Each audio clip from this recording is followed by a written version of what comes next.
The Bible. Is it hard to understand?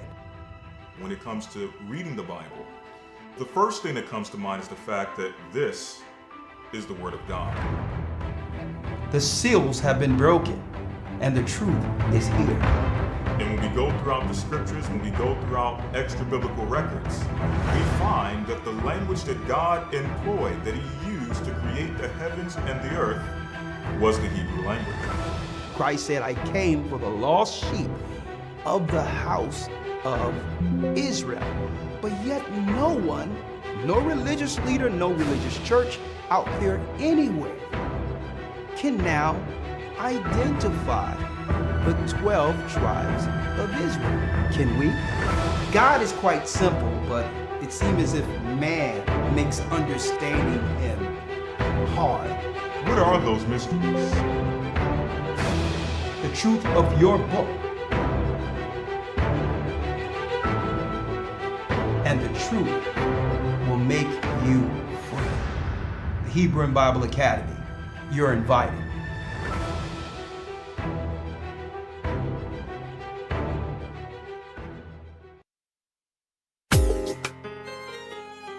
Shalom, shalom. Come on in. Come on in. Blessings. The East is where we're from. The 12 tribes of Israel. Hit the like button, folks. Come on in.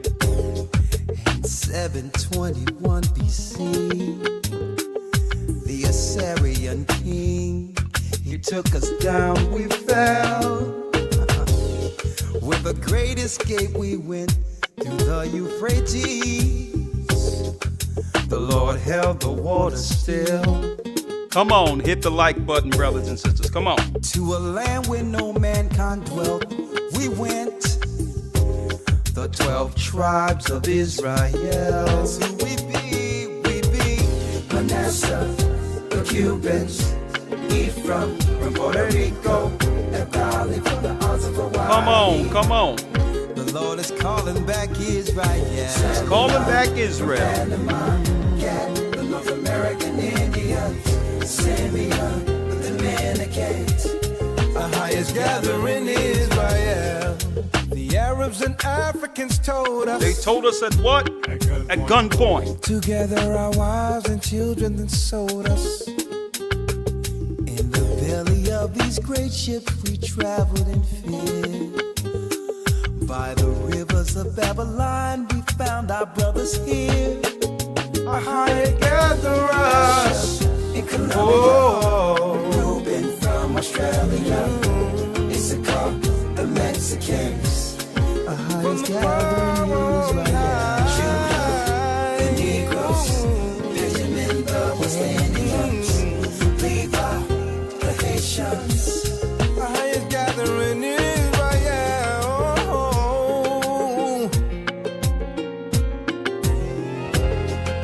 All right, I'm getting it all together.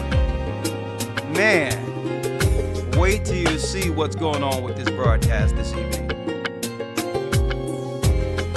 Here we go. Asher in Colombia, Reuben from Australia, Issachar, the Mexicans. That's who we be. We be Judah. That's who we need. Judah the Negro. Benjamin, the West Indians. Levi, the Haitians. Manasseh, the Cubans. Yeah. From Puerto Rico, and Valley from the Isles of Hawaii. The Lord is calling back Israel. From Panama, the North American Indians. Simeon, the Dominicans. Our highest gathering Israel. That's right, brothers and sisters. The Most High is gathering Israel. I'm Elder Ricard Shiar of the Gathered of Christ Church here along with Elder Loya. I have him on standby here. I'll bring him in one moment. And yes, the Most High is calling back Israel. Brace yourselves for a very, very important important broadcast this evening. Topic: a new kind of war coming to the inner cities.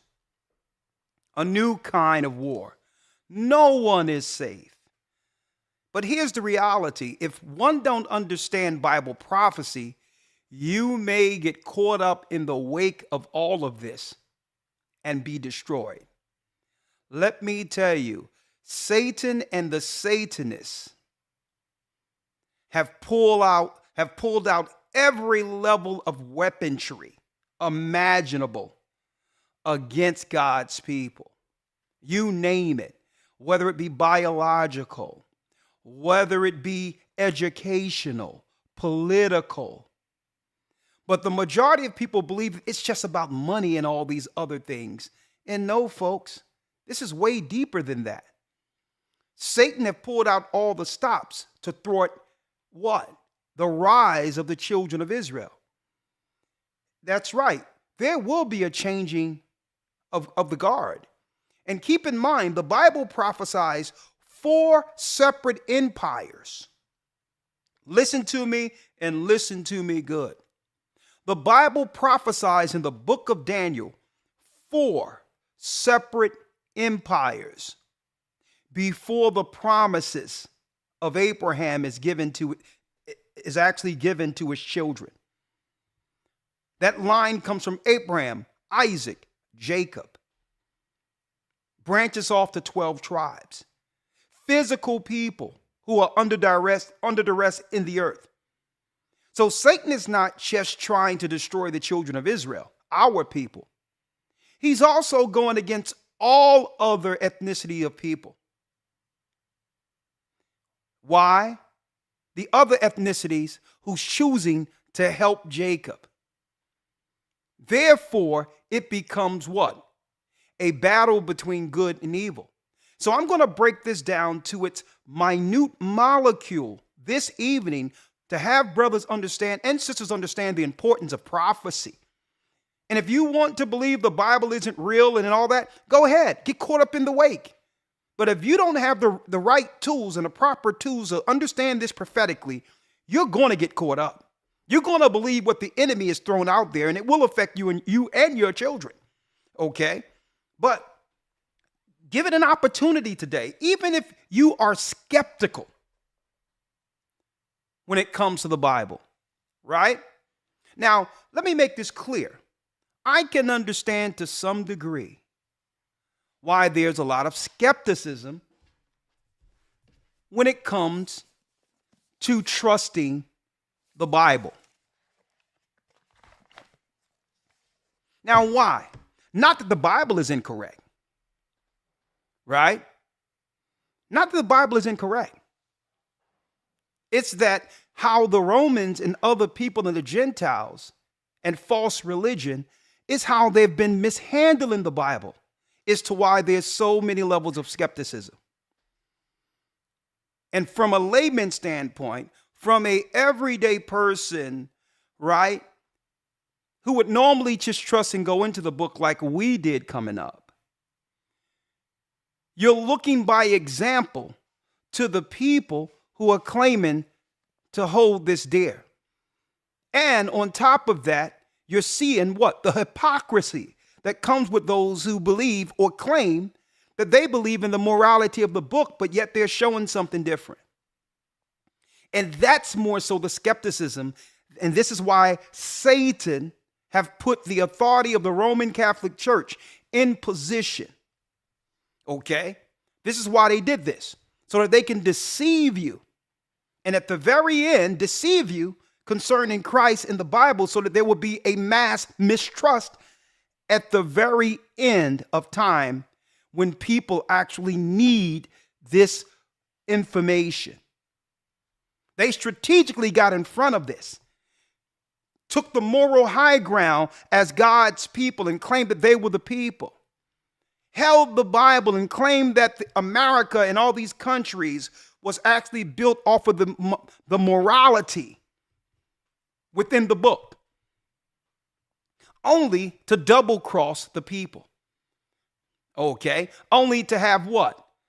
levels of child predators, evil priesthoods, breaking the laws of God, perversions at the very interworkings of all these institutions that we thought were holy institutions. And they did this intentionally, folks, to break the trust of the people so that no one would actually have the information on how to protect themselves at the very end of all of this. Right? So here we go. The Gathering of Christ Church, myself, Elder Ricard Shiar, we're going in today with this lesson. Please hit the like button. I believe this lesson, this conversation we're going to have will be groundbreaking. Right? A new kind of war coming to the inner cities, folks, and it's here. We're going to deal with this on every level imaginable. Okay? To give brothers and sisters insight of how we got here. When I say how we got here, between the crosshairs, where the enemies of God and his people are in position to totally eradicate and to destroy our people or anything that's right in the earth. I'm going to go into how we got here and what we can do prophetically to navigate through this. Okay? Because guess what? None of us can escape the persecution that's coming. It's here. But you need to know the Bible in order to what? In order to be aware of their tactics, of their evil, deceptive, calculating aim towards destroying our people. You must know the Bible's narrative to actually navigate through this. And it's the reason why the Most High have sent teachers. Okay? And we're going to show you the importance of this Bible, okay, today. And understanding everything in the earth, geopolitical, and what's going on in these cities. Okay? Now, before I do that, before I go into that, right, I have to first, just for a couple of seconds, give you all an insight to where we're going at in the academy. Okay? Week 1 of the academy starts this coming Sunday. And if you're not a part of it, you're missing something. We're going to tackle and go into what? Spiritual growth will be the focus of all 12 weeks of this academy. Okay? Starting with the creation of the universe. Week 1, we're going into the creation of the universe. And when we go into this, we're going to show you first, that's right, the spirits on the outside of this realm. That's right, the angels, according to ranks. The angels according to ranks. There's good and there's bad, those who disobeyed the Most High from the beginning. The sons of God who came to this realm, the face of the deep. We're going to break it down to show you how this is a war being fought simultaneously, not just in our realm, earth, or the terrestrial realm, but the celestial realm. That's right, realm war. So there's two narratives going on simultaneous, two at the same time.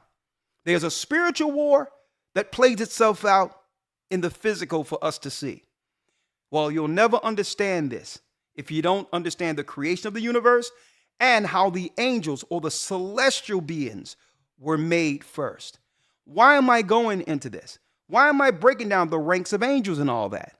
Well, brothers and sisters, I have to do this because why? The majority of the people in the earth are hand-tied when it comes to spiritual warfare. You don't understand. If you don't understand what's going on in the spiritual realm, we don't stand a chance against your so-called doctors or your sorcerers or your witches, because they hide behind the label of nature. Oh no, we follow nature, knowing the majority of people are ignorant to what they're actually into. They're into opening up gates to receive power from dark forces. And they're willing to sacrifice themselves and others to get power on earth. So you're being hand-tied if you don't understand the righteous side of this, because they're definitely on a regular basis calling on the dark side.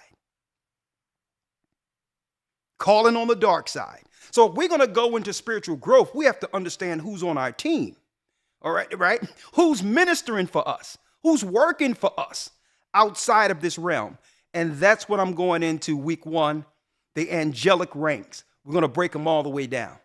So we'll know who's on our side and who your so-called doctors and others in this earth utilize, and why they hate the Bible and its narrative altogether. Because why? The Bible gives us insight to the dark lords they follow. Therefore, your so-called educated and all these others have no power over the righteous. Okay, a lot of these schools of academia are Roman temples, Greek temples under satanic ideology, hiding under the guise of education. Okay, this is why every narrative that they break out in school have one question the validity of the Bible. Oh yeah, 100 million years ago, 134 billion years ago, the earth, the universe was created. By who? The only reason they come up with these felonious dates that they cannot actually confirm as true, because those dates refute the timeline according to how the Bible says the universe was created. That's the only reason. There's no way you can prove that something was here 125 billion years ago. You can't even tell us the truth about our people today and what happened to us 400 years ago. You mean to tell me that I'm going to trust you claiming that the earth was made billions of years ago? Science in modern times is being led by the dark science. That's right, folks. The evil scientist, Satan himself. So week 1, spiritual warfare, the creation of the universe, and breaking down the ranking angels. Number 1. Number 2. Right? Number 2, we're going into week 2. Let me pull up here so I can give you some insight to what we'll be talking about. 1 second. Week 2, we're going into tracing the serpent seed. All right, to show you that there was another genetic system operating against the righteous bloodline of Seth. How they would use science and all that to begin to manipulate genetics to create a different type of being called Nephilim. Okay?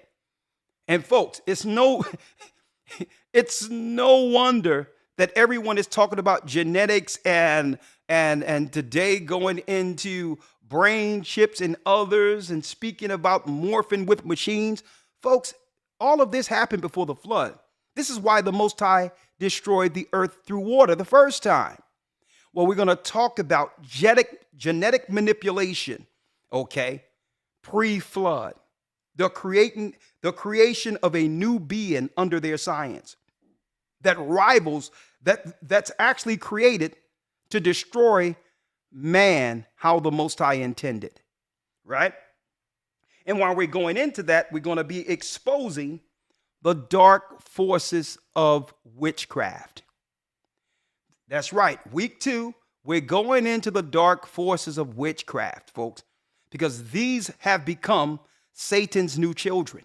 Sorcerers and witches, they may claim that they just deal with the earth and I'm a naturalist, I'm a spiritualist. No, you are a child of the devil. Admit it. And we're going to break that down. Exposing the dark forces of witchcraft. The power of fasting and praying will be in week 12. Breaking down everything, breaking down the power of prayer and how to pray on the righteous side, using Christ, Moses, and the ancient prophets as examples of how to connect with the Almighty according to proper prayer and fasting. Okay, that'll be week 12. That'll be down the line, but we're going to include that. We're going to also go into man's purpose, God's wisdom intended for man. What are we here for as men? Why did the Most High create Adam? Are we walking in our purpose? We were made to judge the earth in righteousness. Okay? And we're going to talk about that, man's purpose. We're going to also, in this academy, tackle the purpose of a woman using the Holy Spirit as the example. The Holy Spirit is the what? It's the righteous nature or the nurturing nature, the Most High, that's right, moved out of himself. That's right. The Holy Spirit, according to the Bible and other texts, let me tell you, it isn't a he for the Holy Spirit. When you go into the Greek, when it says the Comforter shall come and he shall teach you all things, it's not he when you look at the Greek. It's a kinos, which means that one. It's not he or she there when you look at the Greek text. It's a kinos. The Holy Spirit is wisdom, and wisdom is a she. It came from the Most High and bear record with the Most High. In the beginning, there's three that bear record.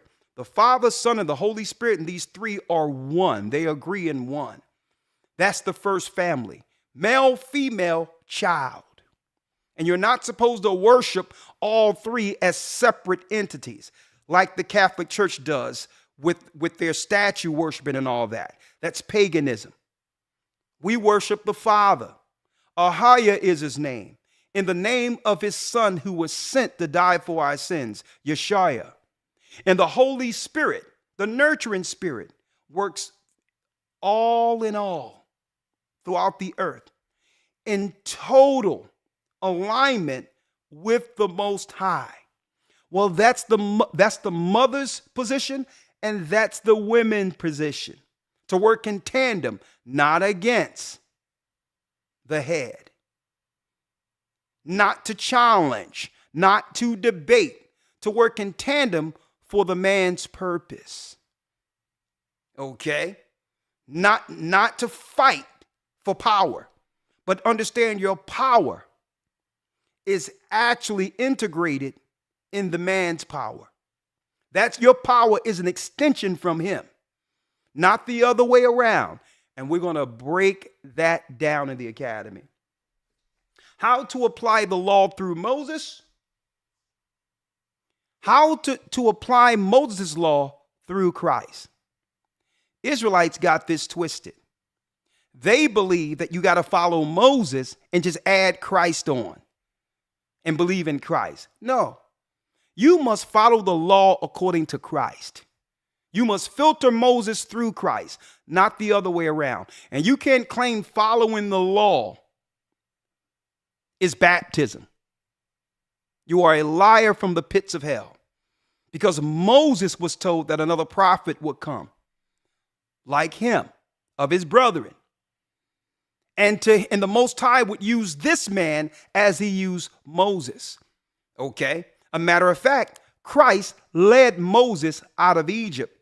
Okay? And that was before he was born in the earth. It was Christ who led Moses out of Egypt. He even followed Christ.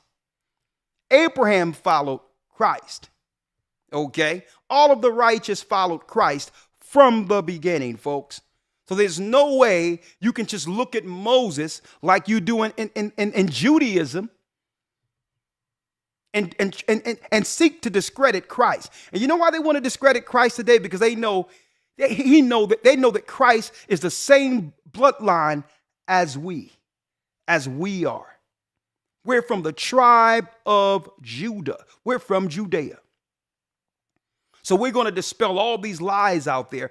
And I'm going to have a special lesson solely focusing on the religion of Judaism and the Talmud. And you don't want to miss this lesson. You very seldom hear anyone explain the tenets of Judaism out there as if it's some guarded secret of what they believe. Well, we're going to break it down. And we're not going to break it down with just our opinion. We're going to actually have their rabbis tell you what it is. And at the end of the day, when it comes to being Israel, you can get with this or you can get with that. That's your choice. America has the freedom of religion, right? We're going to break it down at this academy. We're going into this academy as if it's the last one we'll ever teach. Okay? We're going into this academy as if it's the last one we'll ever teach again. And I hope you're there. Store up this information, your PDFs and all these others. Keep the information, keep the news. We got brand new news articles. We have right now, Shaphat is overseas, is in England, but we're still going to get that news going to give some international perspectives of what's going on. Because why? The news is insulated, especially in America. It's contained news, and they're not really telling us what's going on from a geopolitical standpoint or a prophetic standpoint. These cities, America is in trouble. And we're going to talk about that in the academy. Before I go into this, folks, please do me a favor and hit the like button, please. Hit the like button real quick before I go into this. Okay, we're well over 1,400, so that's good. Hit the like button if you're just coming in, because we are about to go in. And speaking of trouble in the cities, right? Let me show y'all something, folks. Let me show y'all something. Trouble in the cities. How you doing, Elder Lawyer? Shalom. Shalom. I'm doing well. You're doing well. Good to hear from you. Let's go in, Elder Lawyer.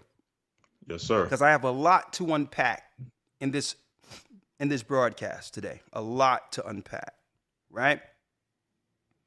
First and foremost, let's go here. Let's go here. While they're telling us nothing in these in our news, this is what's going on over in Israel right now. Black Hebrews. Listen to this clearly. A matter of fact, let me minimize this so y'all can see the whole thing here. That's great, right here. Black Hebrews in Israel face threat of deportation. Middle East. Now, folks, the Middle East term is a new, believe it or not, is a new geographic term. Okay? It's a new geographic term that was intentionally put out there to throw us off in the West. Because when you think Middle East, right, you think Arab, right? You think Arab. But no. Do you know that Egypt, North Africa, is also considered Middle East? So they threw us off with this Middle East term so that we don't realize that, folks, we're the Hebrews. We're the Hebrews, okay? And there's no such thing as black Hebrews. Let's just get rid of this altogether. Stop putting a negative term on our people. Okay, you're putting it out there as if there's some other kind of Israelite.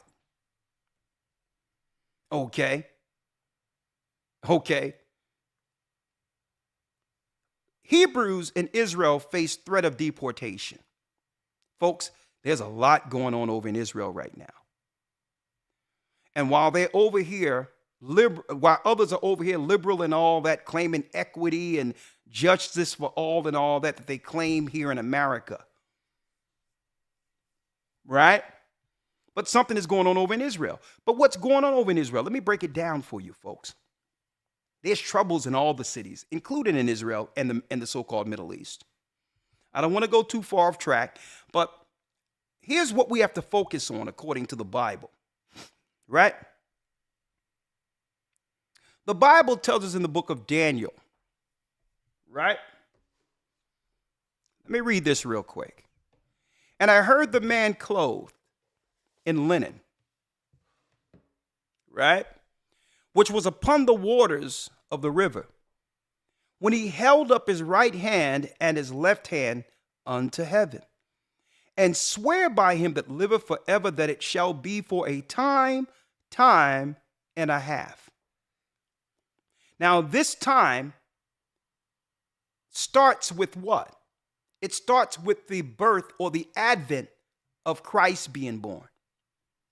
So it would be what? A clock on how long the Gentiles will rule, right? And it shall be for a time, times and a half. And when he shall have accomplished to scatter the power of the holy people, all these things shall be finished. Daniel was given insight to how many empires would rule before it's our turn. The Babylonian Assyrian Empire was actually shown to Daniel. It happened. The Persian Medo Empire. A matter of fact, we're going into the book of Daniel in the academy also, as a sidebar. Babylonian Assyrian, Persian Medo Empire, right? The Greek Empire when Esau began his power at the end of the world. And then the Roman Empire, the Empire of Christ, an Israelite, a Jew from the tribe of Judah like us, was born to take away the sins of the nation. And that would begin a what? A clock ticking down against Esau, the Roman Empire. This is why an Edomite, an Idumean by the name of Herod, the so-called great, wanted Christ dead. See? Because that was a Hebrew. He looked like us. He was brown like us. And the Idumean convert, evil Herod, wanted that child dead, knowing his prophecy. His prophecy was to do what? Eventually judge this empire. He shall have accomplished to scatter the power of the holy people. And it's speaking of the holy evil people under Satan. It's their position to keep us confused, scattered, and use us like pawns against one another, to scatter us. No sooner as we get our footing, they come in with something else to disturb us. And they've been doing this, folks, since the beginning of time, since they gained power. And we're not talking about some white supremacy. That's too ambiguous. We're talking about Edomite power. The Romans are Edomites. And then you have another faction of Edomites, okay, from the Herodian dynasty. Okay, these were the Edomites who were European Edomites who converted during the time of Hyrcanus. You read this in the Maccabees. These were they that were over the Sanhedrin and wanted Christ destroyed, being Edomites. Yeah, they were Jews, but they were Edomites. So every time we get our footing, you have some people come in to disturb us geopolitically. And because our people don't understand that we are targets, they get us every time. He shall have accomplished to scatter the power of the holy people, and these things shall be finished. Once they finish scattering us, at the end of scattering us, they were seeking to get our genetics, a database with all our genetics, and then destroy us altogether. Not just our people, but the 10 tribes also who came over the waters before the Edomites got here. We're talking about the Venezuelans, the Colombians. We're talking about the so-called Puerto Ricans. We're talking about the North American Indians. These are all from the lost tribes of Israel. Elder Lawyer, you there? Yes, sir. Now let's get to where Christ talk about the scattering real quick, if you will, Elder Lawyer. I'm going to bring you in real quick. Let's go to the book of Luke, where Christ prophesied our scattering. So it all must be accomplished where we're scattered throughout the earth with no idea who we were or who we are, until what? Until the Most High save us out of the hands of our enemies. See, I had to preface this first so you can understand the enemy's true objective. Every other person who's helping the Edomites, let me tell you, they're helping Edomites for the benefit of Esau, giving them some power. Okay. This is how Esau sustains his power. It's not really about the majority and them being the majority. Nah, it's about divide and conquer for them. And who's ever on their side, they'll consider them what? Alliances. They'll consider them friends, as long as they're willing to keep Edomite power as the number one objective. And we're talking about China. We're talking about these other places. Folks, Esau don't care as long as you're for his side against us. And I'm setting the biblical narrative so that people can understand this is how you're supposed to go into the Bible. Stop going into the Bible from some emotional standpoint. Use the history and the prophecy of the Bible to understand where we are as what? As a tool for protection. Elder Lawyer, let's go to Matthew real quick. Let's go to the book of Luke and read that for me real quick. Yes, sir. Yeah. It's the same. Oh, yeah. Don't forget, go to historytimes.org. Week 1 of the Academy starts this Sunday. You don't want to miss it. I wanted to make sure I put that out there. historytimes.org. Let's go to the book of Luke, Elder Lawyer. Yes, sir. St. Luke chapter 21, verse number 20. 21 and 20. This is Christ. Don't forget. He told Daniel that there will be an enemy, Satan and his ministers, the Edomites and others, working to scatter our people. See? And then when it's accomplished, when it's finished, after they've accomplished this, they would seek to destroy us. But guess what? We're going to make it through this, folks. We're going to make it through. We just have to stand on the right side of judgment and understand who the target is. This is why they don't want us identifying as Israel. Because once we identify as Israel, what? We have a name to protect. We have a family to protect. We have a legacy to protect. They would rather us walk around in darkness believing we're black. That's nonsense. We're not black. We're not Negro. We aren't African American. You can't understand your part in this earth, why we went through what we went through being black or Negro. That's ridiculous. That's ridiculous. We're suffering because we're the people who were scattered under a curse until the Most High would bring forth an awakening. He would begin to shake those bones and wake us out of our graves. And guess what, folks? The witches and warlocks have been waiting for this time too. Okay? They call it the age of Aquarius. Well, no more of this soft war. No more pretending. Okay? Under their liberal satanic ideology, they're going to come out at front and oppose their enemies with a frontal attack. And that's what we're under right now. A frontal attack. No more soft attack. The witches and warlocks have taken a side. Let's read it, Elder Lawyer. Luke 21 and what? Verse 20. Let's read it. Yes, sir. St. Luke 21, verse 20. And when you shall see Jerusalem compassed with armies, then know that the desolation thereof is nigh. Now, for people who are fairly new, who don't understand the Bible, you would probably get confused according to about the history Christ is talking about here. This is history Christ is talking about. When we're looking backward, this is history. And when you shall see Jerusalem compassed with armies. So it's upon you, a believer in Christ, to go back in history to realize what time Christ was talking about.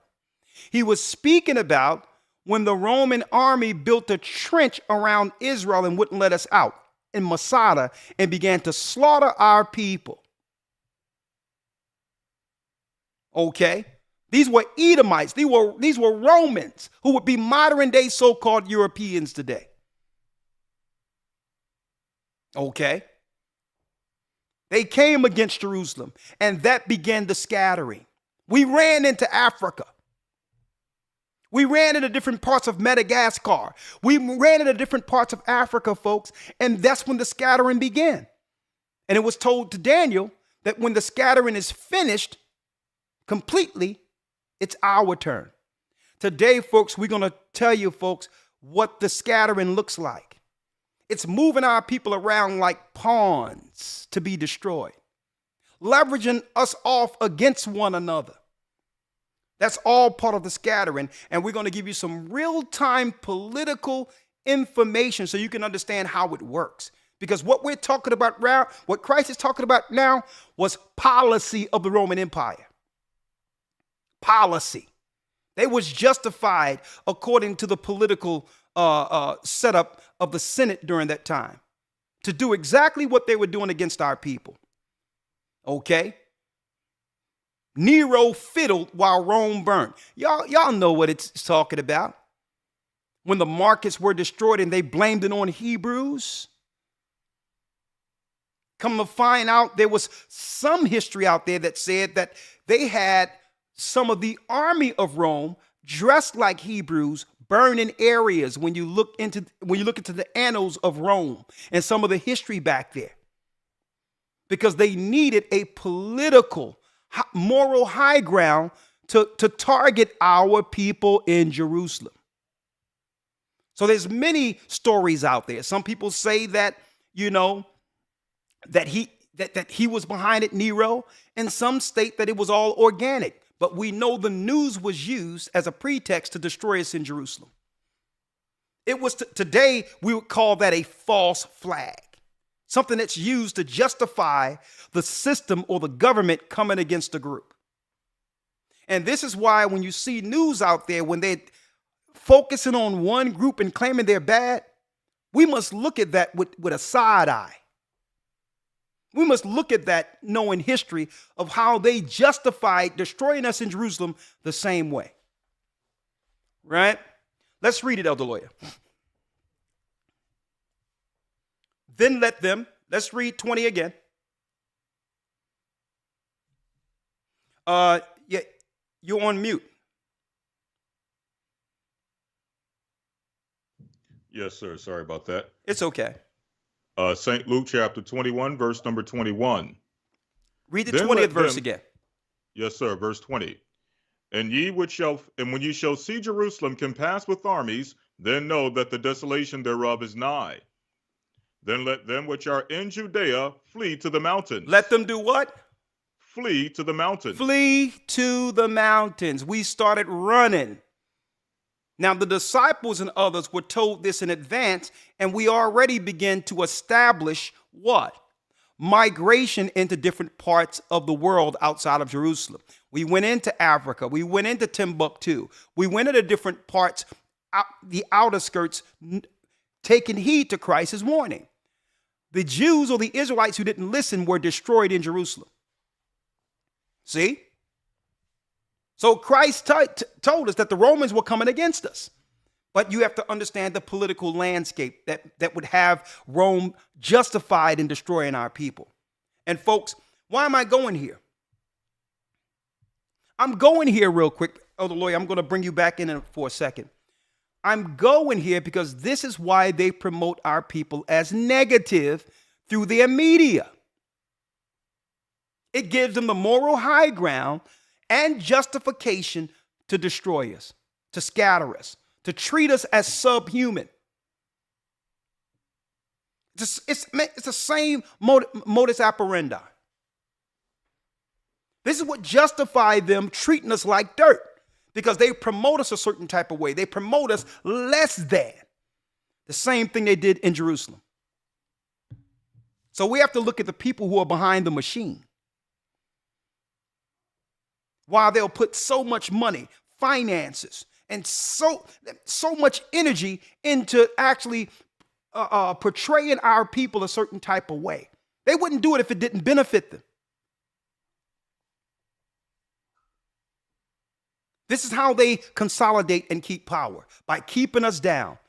And if they promote us as dirt, guess what? It justifies other people who are now being let in the cities of our people who are already suffering. It justifies them treating us the same. Right? A new kind of war coming to the inner cities. Elder Lawyer?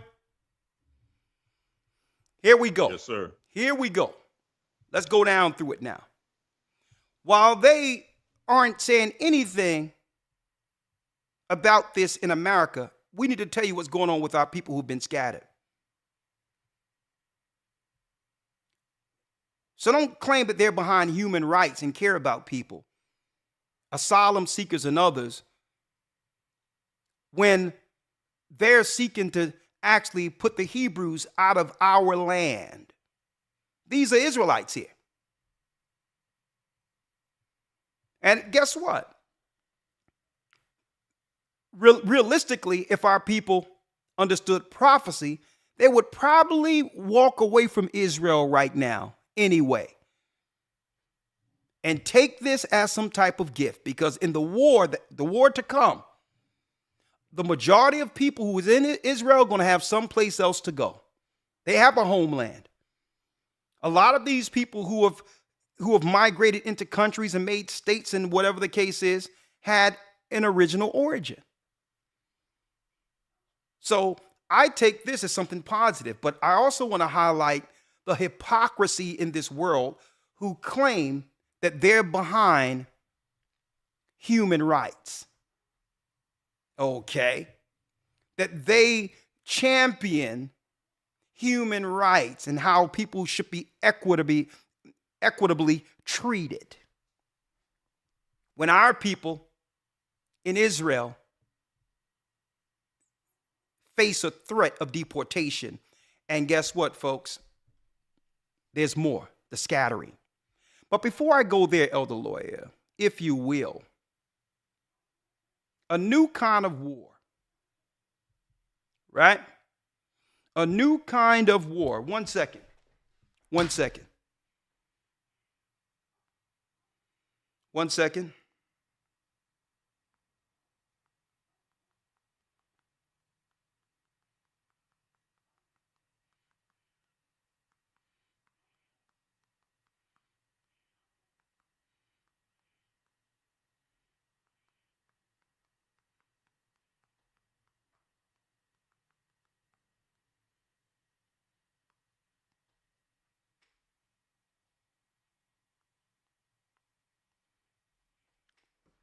Right? Compliments of black and white sports, fair use. The brother found this and I just wanted to give him his props. Right? But anyway, another kind of war. What people would be behind doing this in our schools? Thank the Most High for this sister. Now, in this area for this classroom, Elder Lawyer, brothers and sisters, this area in particular is predominantly Muslim in this particular area. Islam is a predominant religion there. Okay? Now, I don't know if this sister is a Christian or Muslim, whatever the case might be, but the other people that are coming over into these cities isn't having it. Isn't having it. Okay? Because you're not going to have this stuff like this being taught in the schools of these other countries. Check out what this sister did, Elder Lawyer. Hats off to her. Fair use. I don't know where this is, guys. Tell you the truth. I don't know where it's at. But this black woman here, already looked into and her it. son is actually in the class. But I give y'all. She ain't have none of this. Let's play this. Hey, not. Wait, what are you doing? Not. Stop that. I am not paying my. How dare you? I am not paying my tax Mom. money Get to out. support. Get out of this this type classroom of. now. You do Like, not why do you belong. have this hanging? That's your mom. And why do you have this hanging up for Why? kids Part to of, see? it's part of the students here. No, it's not part of anything. She ripped the pride flag off the mat. This is supposed to be a history class, folks. So they've replaced the American flag with a new flag that's being championed by Americans. Fair use. I'm going to play it all the way through. Thank you, sister. Thank you. And this is what sisters and brothers need to be doing. You know, I don't advocate for any violence, but what they need to be doing is standing up for where their tax money is going. They need to be standing up. I don't advocate anything, but more sisters and brothers need to be more vocal concerning where their money's going. Fair use. She ain't have none of this. Let's play this. Hey, not. Wait, what are you doing? Not. Stop But that.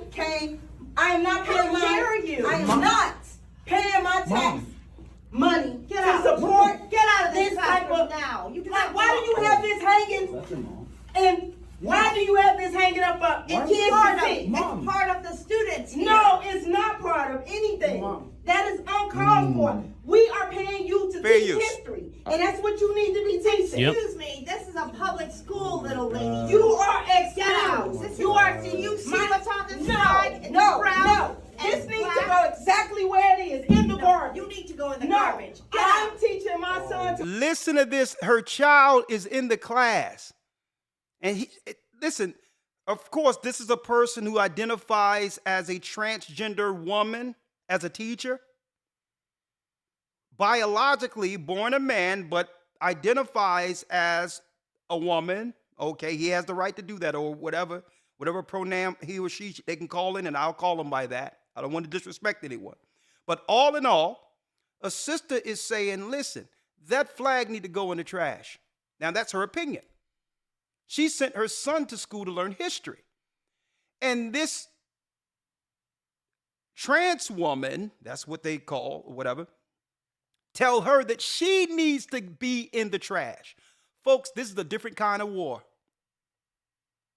This is a different type of war we're in the inner city. And I'm just showing you one level.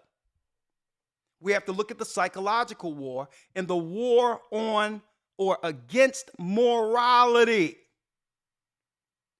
The war against biblical traditional principles.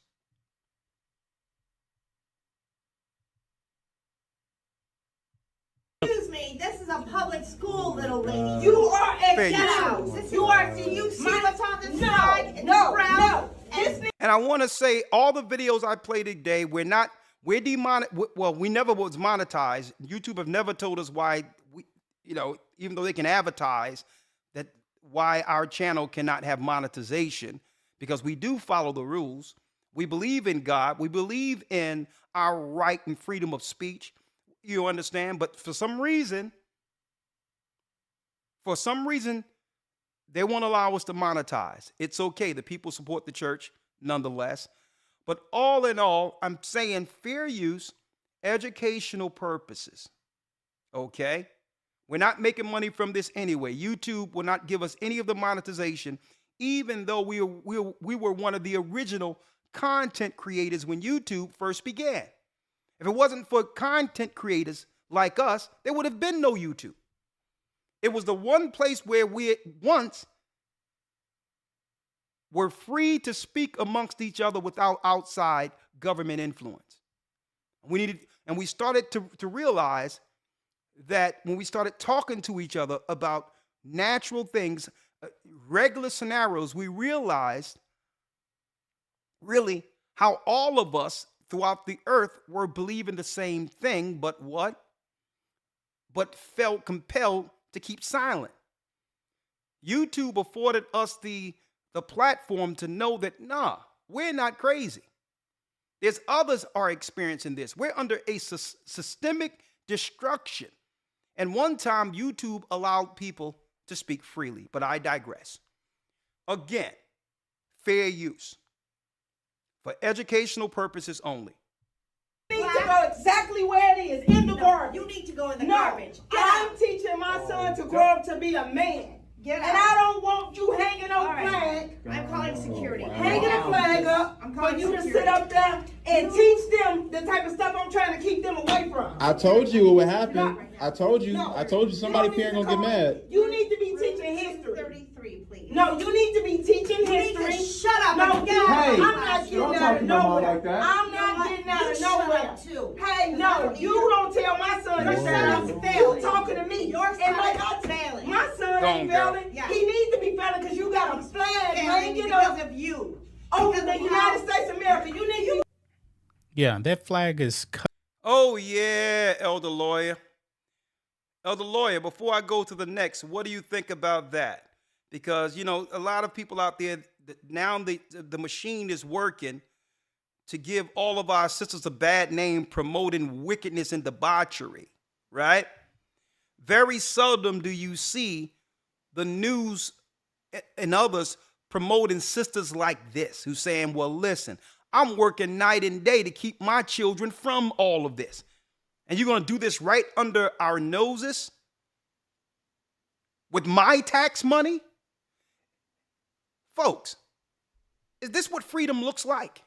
But Elder Lawyer, you have an opinion on that before I go to the next video. No, sir. No, sir. We can go straight to the next one. Okay, where am I going? Now we're going to take a turn and go back. Because what we're going to talk about today is a scattering of the people.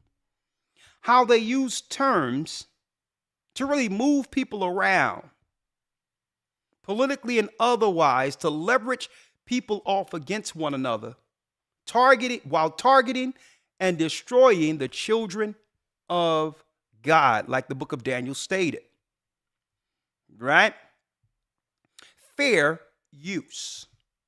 Now, even though a lot of this comes from places like C-SPAN and all of that, speaking of our tax money being spent, that's right, folks. You know that politicians are actually paid off of the workers' dime, right? They're supposed to work for their constituency. Well, Elder Lawyer, there's a new type of war. And because our people don't know that we're the children of Israel, we've always been between the crosshairs, trusting those who have always destroyed us, right? Now, here you go.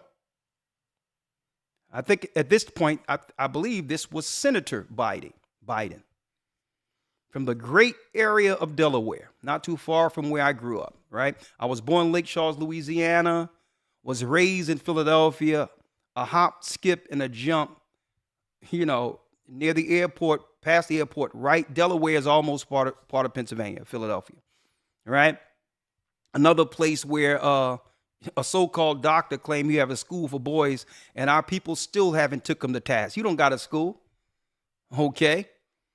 And to show you, and the sidebar, that's another type of war, where you have a person being propped up who can talk well from our community, being given millions of dollars without having to show anything, in a time where if your intention was to teach boys, we're living in a time where they're breaking down brick and mortar schools in favor of online teaching anyway. So if it was his real intention, speaking of that so-called doctor, if he is one, if his intention was to teach boys and educate women, mothers, and fathers and parents for their young boys to stop the school from prison pipeline, wouldn't he set up an online school and have a tuition paid, which is, you don't have to pay for brick and mortar. You don't have to no longer tell people, I need some money for lights. I'm going to get the HVAC in for 4 years now. You don't have to worry about no money for HVAC or try to use it as a grift to try to get more money. Oh, the lights on. Look, the toilet's flushing. Yeah, see, we're getting there. And Christ is about to come back. Okay? Now, believe me, Christ will be back before there's a school in Delaware. Speaking of Delaware, if your intentions were to teach young boys, you would break down and stop giving your opinion politically on anything else and set up an online school where you're actually teaching from a closet, if you would like, with the information, where the children can download the books and all that, because they're online now for what? That's for online learning. For every grade, Folks, the downloads for every grade is free online, from kindergarten to 12th grade. And the parents could actually take their children to take their own SATs every quarter. So if his intentions was to really teach boys, he would have stopped taking money altogether and set up an online school. Because right now, schools are being what? They're being auctioned off. And guess what? A lot of schools now are being used for asylum seekers to house people who are coming into the country. So the time of using a brick and mortar as a grift or a con is over. You can't say you down for our boys when now the majority of people have adjusted to online teaching since the so-called pandemic. So if any brother or sister send that brother anything concerning that, that's on you. Do it because you like what he's saying, but let's be real. There will be no school. But I digress. Speaking of Delaware, okay? Check out this, Elder Lawyer, 1991. Joe Biden. Fair use. But let's look at the facts. Since 1986, Congress has passed over 230 new or expanded penalties for drug and criminal offenses in this United States. 230 new penalties. And these penalties range from an automatic 5 years in jail for any person caught with a rock of crack cocaine, a piece of crack cocaine as small as a quarter. I don't have a quarter with me, but if you visualize what one looks like, yeah, I do have a quarter. If you have a piece of crack cocaine no bigger than this quarter that I'm holding in my hand, 1/4 of $1, we passed a law through the leadership of Senator Thurmond and myself and others, a law that says if you're caught. We passed a law. He leaned on it. He put his name on it. Okay. Biden stands by it. Stand by it. He put his name on it. This was his brand. Right?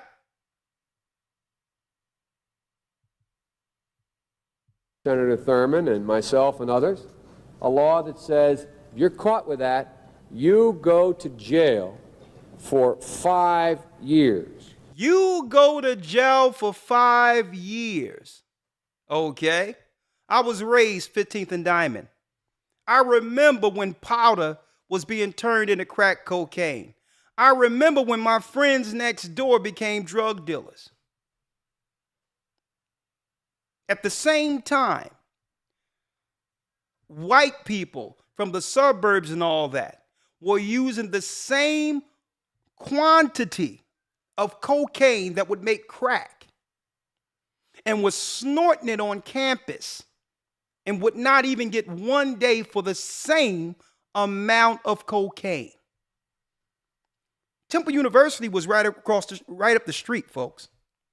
I was literally raised a block away from Temple University. And I went to the parties, growing up. Okay. The college parties and all that. Let me tell you right now, them white boys was snorting. They was coming in, getting stuff. They would even get crack cocaine in Philadelphia and get caught, and the cops would let them go if they were, if they weren't from the community. I remember that. Okay. I remember this. 1991. And he says, if our people, because they were speaking about us, is caught with our men, caught with cocaine the size of a quarter, you go away for 5 years. Imagine, what can happen to you in jail? No one go to jail for 5 years and come out the same. No one. You got to protect yourself from rapists. It's a whole different environment. Gang war, dissension. You have to watch your back at every end. Then you have to worry about what's going on with your family on the outside, not having power to protect your family. Joe Biden did this. You get no probation. You get nothing other than 5 years in jail. Judge doesn't have a choice. Now, Hold up. Judge doesn't have a choice. You mean to tell me that this is constitutional? Leaving someone for dead in jail for 5 years? Think about this. And a lot of these children, these people, were dealing with psychological issues. This is how you deal with a person. Why not put money into what? Rehabilitation. Helping it where they don't have to choose the drugs. Oh, slave labor. And at the same time this is happening, the corporate entertainment structure is now beginning to push gangster rap, where there's some connection between the corporations and the prison complex to drive the music of total immorality, knowing that there's an eventual chance that our people, men in particular, would be packing these jails. So the judge don't have a choice. He became the judge. And guess what? Clinton, Democrat, the 1994 crime bill. It was all of them.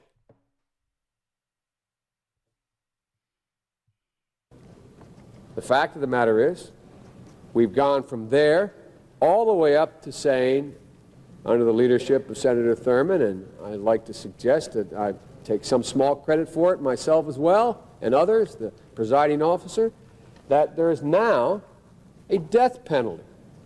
And we passed it a couple years ago.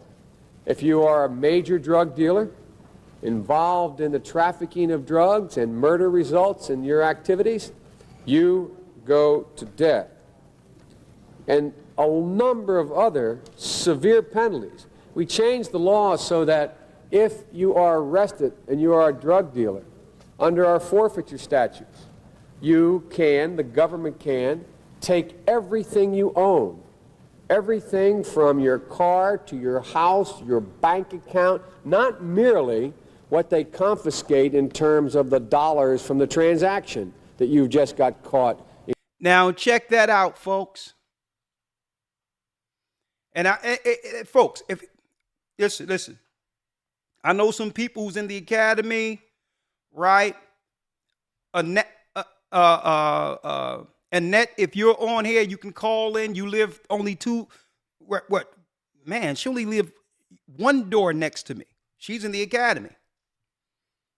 Okay. Annette, if you hear me, Lucille, if you hear me, call up and verify everything I'm saying here.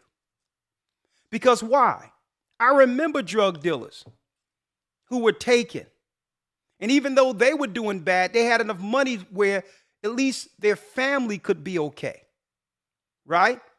That if they had to go away or even die in jail, at least their children had something that they can use the money to turn it into something right. But no.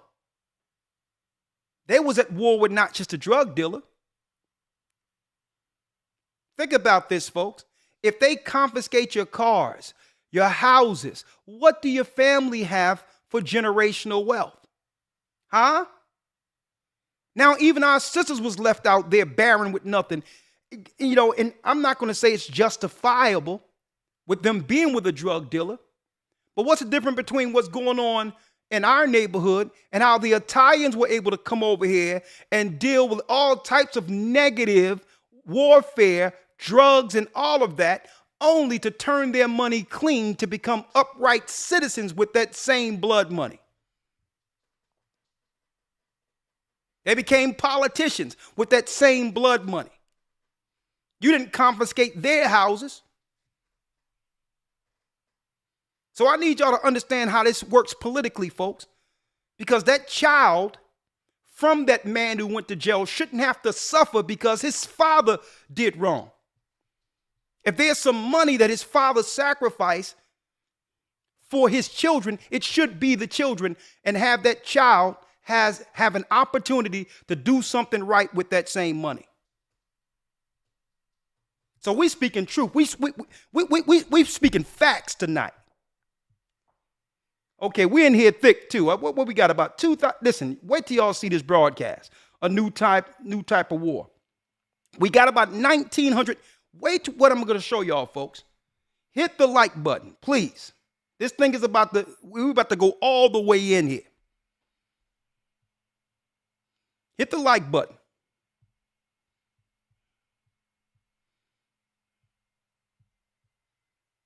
Up to saying, under the leadership of Senator Thurmond, and I'd like to suggest that I take some small credit for it myself as well, and others, the presiding officer, that there is now a death penalty. And we passed it a couple years ago. If you are a major drug dealer involved in the trafficking of drugs and murder results in your activities, you go. Oh, yeah, there's a new type of war. And understand, brothers and sisters, you heard this first. You see how they take drugs and have a double standard on how their children are treated compared to ours? And they'll lock us away and leave us for dead for 5 years? Folks, I always like to use this R. Kelly thing as an example. Even if R. Kelly's 100% wrong, okay. If he did what's wrong, you reap what you sow. Good. But I want y'all to check this out, folks. Don't look at the act. Look at the law being passed because of the act. You heard it here first. What is the new thing on social media now? What is the new thing on Instagram when someone drop into a DM, they call it? What are the women saying? I want to be flued out or flown out or whatever they say flew out. Well, folks, you heard it here first. You heard it here first. You know what they put on the book for R. Kelly was a RICO charge, claiming that it was a cross-state criminal crime because it happened cross-state. Brothers, look at what they have on the books. Has nothing to do with R. Kelly. You fly a woman out and she feels scorned or hurt or feels she didn't get the right end of the deal with wanting to be with you, and they can prove 1 or 2 women you flew out from other states, they can put a RICO charge on you. The only thing they have to do is get 2 women who was flew out from a different state to agree that you did something. Folks, this is how they're going to get basketball players, football players, because they have the upward mobility and finances to help our community. That's what's on the books. And don't have to be a black woman. It could be any woman now. They can get 2 women after seeing what happened with Bill Cosby, after seeing what happened with R. Kelly. Folks, it's on the books. RICO charge have nothing to do with cartels anymore. RICO charge is when a woman feels scorned and she came into another state to deal with you. And if they can get 1 or 2, 3, 4 women together to say, I flew out with this basketball player, this football player, they now have the president to bring you into New York and give you a RICO charge. Watch what I tell you. Cut it, paste it, hold it. Remember, I told y'all this. It's all about targeting us, folks. So I'm not looking at the action of R. Kelly more so than the law that's on the books that will be there well after R. Kelly is no longer with us. Okay? Remember, I told y'all this, folks. Brothers, watch flying girls out. Flying people out and all that. You shouldn't be doing it anyway. But guess what? They're going to keep tabs on this. In years when you're about to retire with your money, some girl you flew out who you barely known is going to be on one of these view shows or one on TV crying about a basketball player, be it Ben Simmons or somebody else flew them out. And then it's going to be a floodgate of women with a lawyer next to them coming after a settlement. Watch what I tell you. You better be careful. I digress. Thank y'all for hitting the like button. Y'all doing a great job. You know the algorithm. Y'all need to draw it here because we're about to show y'all something. Come on, let's go. Go to death. And a number of other severe penalties. We changed the law so that if you are arrested and you are a drug dealer, under our forfeiture statutes, the government can, take everything you own. Everything from your car to your house, your bank account. So that there's nothing for your children. Folks, they packaged him with Obama on purpose. Okay. We should have asked more questions when it came to Obama, folks. Where did he come from? He didn't get it from the dirt like us. What corporate money was behind him? Were we going to back him simply because he was a black face? And they packaged him with Biden.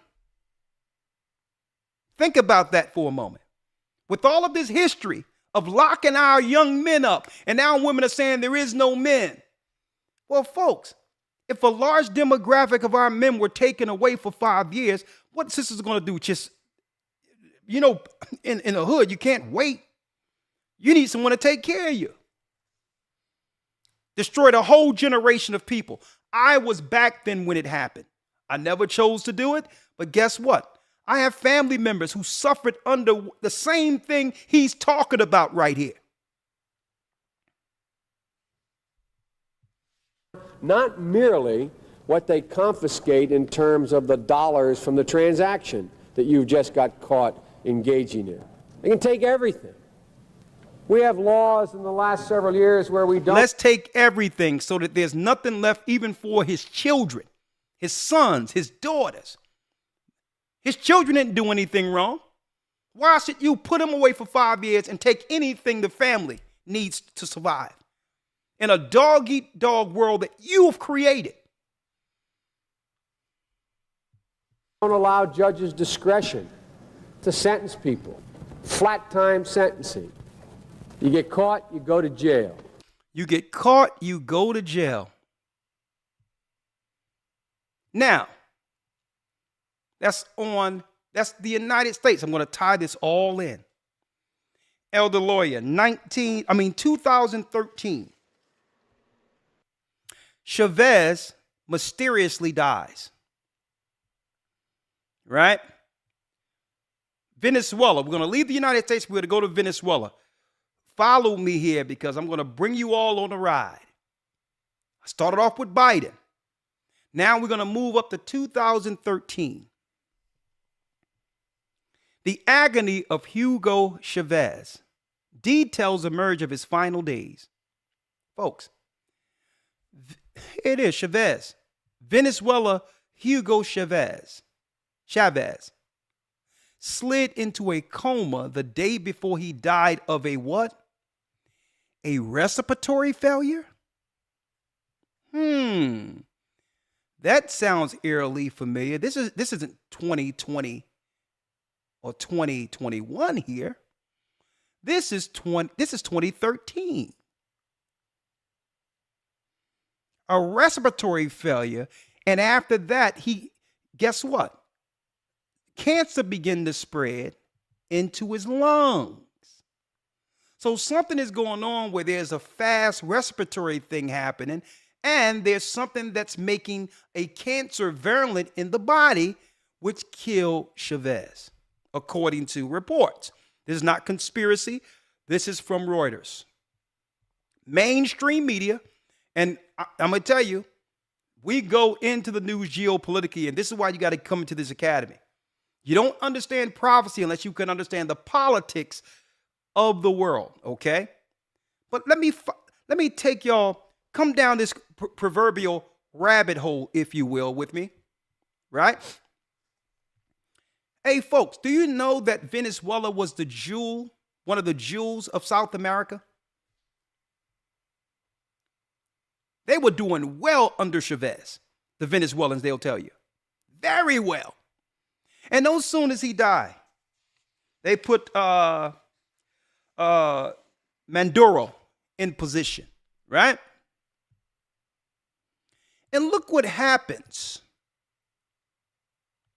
Years later, a few years later after Chavez's death in Venezuela, fair use. I'm going to show you how the Bible talks about the scattering of the people. They were doing well on oil and all of that. The Venezuelans were one of the most booming economies in the South, in South America.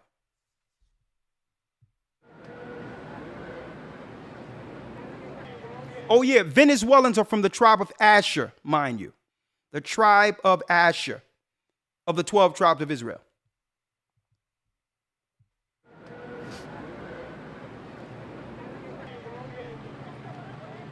Fair use.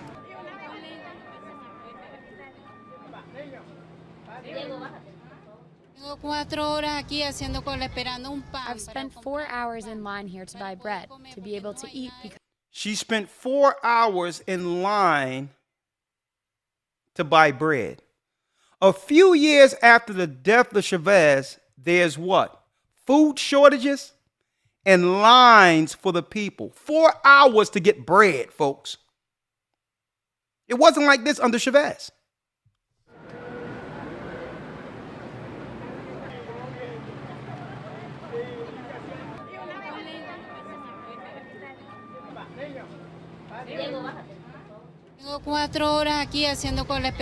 I've spent 4 hours in line here to buy bread, to be able to eat because there's no food. I was in a line this morning from 5 a.m. and at 11 a.m. I couldn't buy anything because there was nothing left.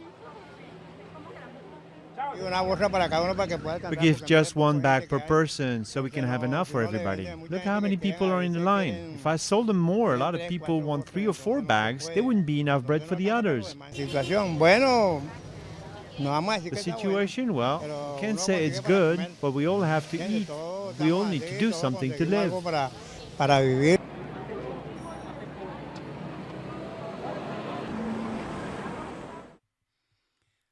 Food shortages right after Chavez. A few years after that, they started suffering. The economy went to nothing.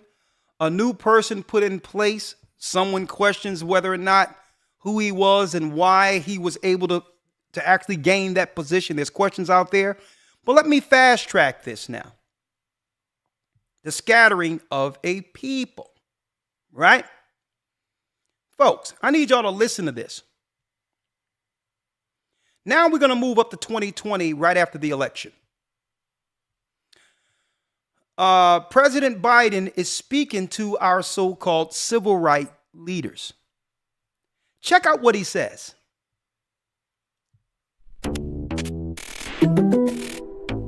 Fair use. Welcome to Deconstructed. Black or white, who called it Richmond, who Biden has named an assistant to the president. In many ways, it was a Zoom call like any other. Zoom call. Can't hear you, Cedric. You're on mute.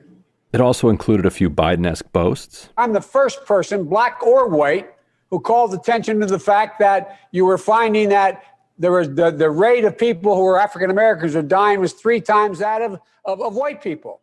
I don't carry around a stamp on my head saying progressive. So he said black people were dying 3 to 1 rate during the pandemic. He said this on the call. And this is why he want to put resources into making sure we take the stuff.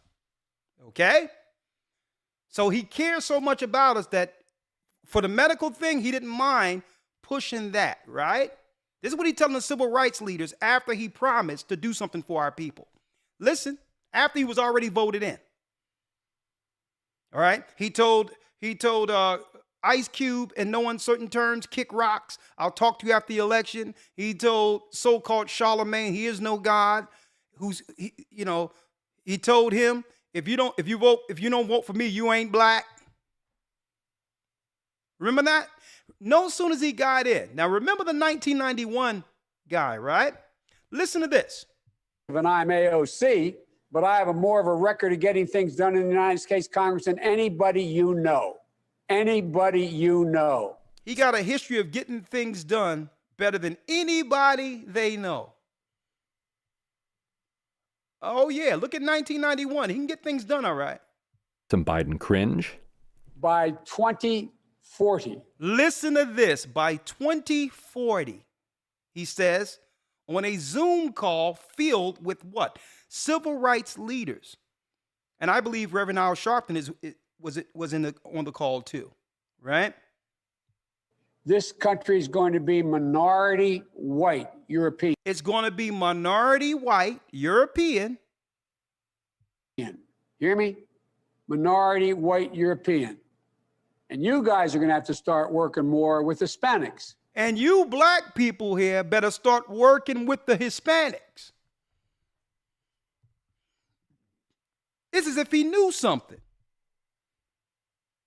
You're going to have to start working with this is how he's talking to so-called black Democrat leaders. You're going to have to start working with the Hispanics. Who make up a larger portion of the population than y'all do. And some Biden temper. Oh, man, you hear the bass in his voice? He's like, get in line, okay? This is where we're going. I'm going to show you the direction of the country. Even though you're the people who got me in position, you're going to have to start getting behind the Hispanic people. Folks, what is this doing? This is leveraging one side of our people off with the other. I'm going to show you. I want y'all to check this out. What this is doing, now mind you, hold on, let me put this here. Mind you, I showed you how South American countries were doing well with Chavez, and then afterwards, not so well. And now he's telling our people who have always voted them in, not realizing the Democrats are the party connected with the KKK from the beginning. So the KKK, they probably just take off the whites and the hoods and go run for office and become a Democrat. But I digress. Man, he's scolding them like children after rallying our people to support him. Check out what he says to them. Listen to this and listen to this good. And what they're doing is leveraging off our people who are from the 10 tribes against us. And this is not the first time Esau have done this. Politically, before 1620, folks, when the North American Indians were demanding equitable treatment, Issachar from the Mexicans were what? Asking for right treatment. And the Bible tell you that they broke every treaty. What did Esau do? He put his money behind the transatlantic slave trade to bring us over into the country to leverage them off politically and financially. He didn't have to negotiate with these tribes now. He could cut them off by having us work for free. Sounds familiar? Sounds familiar? So instead of what? Haggling with the people who outnumbered them here politically, he stifled them economically by bringing in slaves and had them do the work. And therefore, for plantations, rice crops, tobacco, be it whatever, we were growing rice, the best rice growers. I don't know how China become known for rice when it was us who showed them how to make rice crops. Folks, they leveraged us off against them. Do your history. So now Esau is doing the same thing. He've always been the minority. The book of Obadiah says he have made Esau small among the heathen. The only way they make themselves the majority is by dividing people through groups, in group lines. If you can divide someone according to gender, according to race, or whatever the case is, by default, regardless of your religion, you become the minority as just being white. You become the majority, you become the majority just being white, But there was always the smaller amongst. The Bible tells us this. But they use this victim, I'm small, to leverage off politically, to stifle Israel, our people, from coming into any level of generational wealth and power. And they're doing it again. And check out. Now, let me tell you, our leaders, so-called political leaders, come in our neighborhood and just talk anyway to us. But check out what they do in the presence of Biden. Fair use.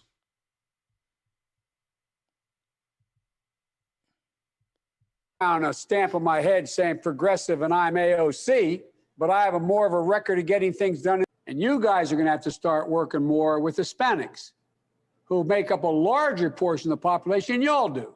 And look at that.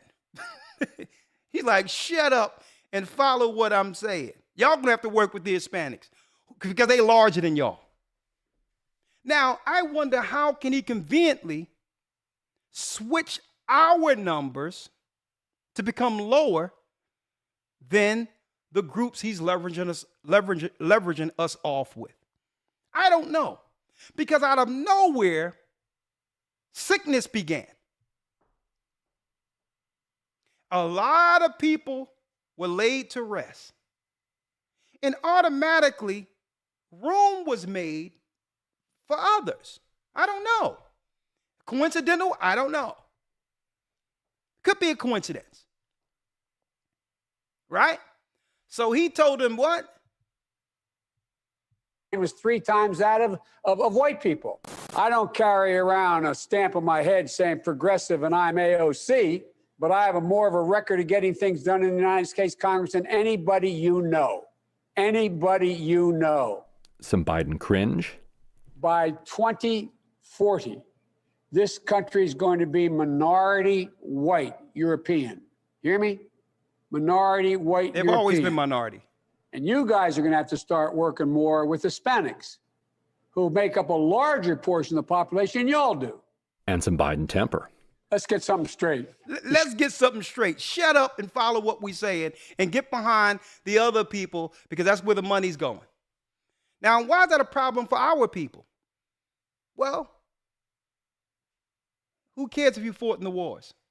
Who cares if you died freeing others during World War II? In every war, our people shed blood. Our people worked. Guess what, folks? Civil rights wasn't a wasn't a gimme. It wasn't a handout. It was what was deserved for what we sacrificed. Right? And I'm speaking from a political standpoint. It wasn't no favors. And now they say, listen, all of that was for nothing. You take what we give you and you get behind, as if they knew, if they was emboldened to now take American finances to back non-Americans. Listen to what we're showing you here. Now, Venezuela 2023. Fair use. The numbers of migrants illegally crossing the U.S. southern border is approaching record numbers again tonight. Meanwhile, the Biden administration also announced a controversial new policy that will allow nearly 500,000 migrants to temporarily stay and work in this country. 500,000. So this seems like what? This is an engineered replacement. How did he know in 2020 that the Hispanic population would begin to outnumber our people, especially in the inner cities? 500,000 people with work permits now? And folks, I traveled all over the world. You know what it takes for an American, myself in general, or even you, even a white American. You know how long it takes for them to go into another country to get a work permit? You know the red tape you have to go through? Because number one, they deem Americans as threats because Americans are more savvy and can move up based on our upbringing and all that well beyond the majority of people in their specific countries. Okay, it's just something about being an American when it comes to the mindset of capitalism that's a threat to when you go into another country. Automatically, you can capitalize above village people. So they say, no, you can't get a work permit here. You can't even invest in a business here unless you take one of our people and put them on a deed with you. What, they're going to give me money for this? What, are they going to put in money? No, they're not going to put in money. They're citizens. So automatically, if you get a business, they become rich with you. I know how it works, folks. Nowhere in the world can someone go into another country that's an American, black or otherwise, and set up a business and get a work permit first day. What are they engineering here? Fair use. And folks, I'm putting y'all up on some real good information tonight. Hit the like button. Fair use. U.S. southern border is approaching record numbers again tonight. Meanwhile, the Biden administration also announced a controversial new policy that will allow nearly 500,000 migrants to temporarily stay and work in this country. Morgan Chesky has late details. A new kind of war. Tonight. What is this, folks? This is going to lead to urban warfare on a level none of us can quantify. This is Bible prophecy, what's about to happen, folks. So now the Venezuelans conveniently became broke after the death of Chavez. Now they have to become asylum seekers to survive. And under the Biden administration, 500,000 get work permits, which means there's jobs waiting for them coming over the border. So what about our people? I'm going to show you. They got a plan for us. In Eagle Pass, Texas, officials say they're overwhelmed. The town now under a state of emergency in response to a massive migrant surge. In just 24 hours, 2,500 migrants crossed illegally. The mayor issuing a call for more help and resources. We need to do something to control the situation. This is not normal. It is not normal for thousands of people to simply be walking in a line without... It's normal for Esau. Esau knows exactly what he's doing here. He don't care if you complain. There's a plan here. Okay? Consequence. Nationwide, the border crisis is growing.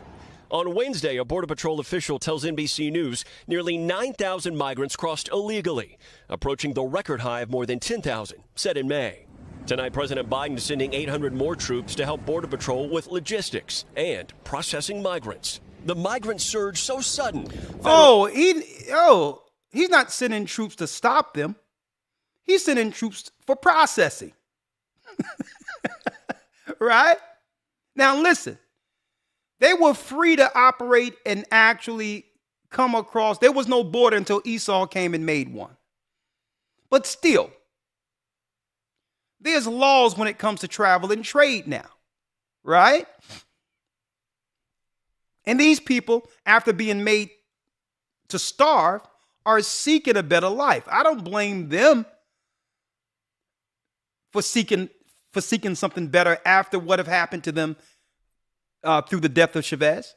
So I'm not blaming them. Someone told them, a big bullhorn went off in Venezuela and South America and say, listen, there's a fire sale in America that they're selling out their own people and giving everything to everyone else. Pick up our family and go. They blame America for what? The shortages and the political disruption of their country, and they feel a need to come into America to take it from the people who have caused civil unrest in their country. If you speak to them personally, they feel justified in doing it. They say, listen, it happened to us. Now it's about to happen to you. Okay. So they feel justified coming over and taking whatever resources that are left. Look at where I'm going at. Authorities shut down the international bridge here. Come on. So staff could process thousands of men, women, and children. We found many left Venezuela to make their treacherous journey. ¿Cuántas personas de Venezuela? They went to Venezuela, folks. Listen. Look at that. Wow. Look at that. 2013, Chavez dies. The economy was booming in Venezuela. Now they're marching in the country. I wonder why they're marching in the country, Elder Lawyer, and I'm about to go there. Here we go. ABC News. I wonder why. New York City, Eric Adams says that without major policy changes and additional support from the state and federal governments, caring for asylum seekers may cost the city over $12 billion over 3 fiscal years, right? Check this out, folks. I need y'all to, you want to know how much money is going here? Check this out. Check this out. I need y'all to check this out. Let me go down here and give you the amount of money. Look. Listen to this. The mayor of New York. He said it cost the city $383 a night per migrant family that the city cares for. It's projected that the city will spend $3.6 billion a year, but that's only at the current rate. You know what I did, Elder Lawyer? I pulled up a calculator, right? I pulled up a calculator here. $383 per night for their families. Work permits and $383 per day. You know what I did? Now think about this, 500,000 people broken down in families. How much money is that? 383. Now we know it's 364 days according to a heavily calendar year. 52 Sabbaths. But what we're going to do is we're going to multiply this by the modern day calendars of 365. Right? Check this out, folks, per family. $139,000. $139,795. It rounds off to $140,000 per family. So they can walk over the borders poor and come over upper class. Now, if someone told you they was going to give you and your family $140,000 a year off of the dime of some other people who paid taxes, wouldn't you walk into America or any other country? Think about this. $140,000 per family. Why are they doing this? At the same time, they're telling us there's nothing for our people in our communities. Same time. Same time. This is another type of war. $140,000 per year per family. At the same time telling our people in America who built the country, nothing for you. They're not even giving white Americans $140,000 a year. Citizenship. These are the replacements for those who have given up on the party. And guess what? It's almost a bribe to come in to keep both sides of the eagle flying. Because you need both of those parties supported religiously under a spirit to continue. But I digress on that. Look at the numbers, folks. Did y'all know this? Did y'all know this?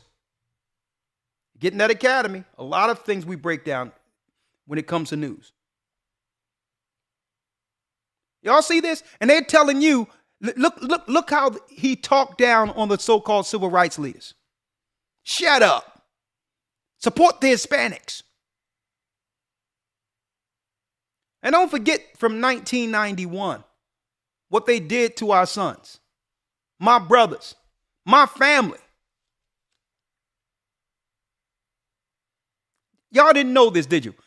For those who didn't know that this is what's going on in the inner cities, I need y'all to put in the chat a question mark. Put it in the chat if you didn't know this before tonight. A question mark. That you had no idea that this was going on.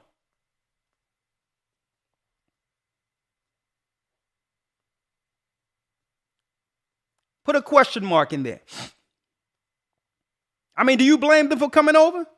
They're getting guaranteed jobs. Citizenship is to toe. They're going to get citizenship. And a lot of these people could be voting in the election. Watch. Look at this. Alan Barnes said, look at this. Look at all our people. They had no idea. Look at this.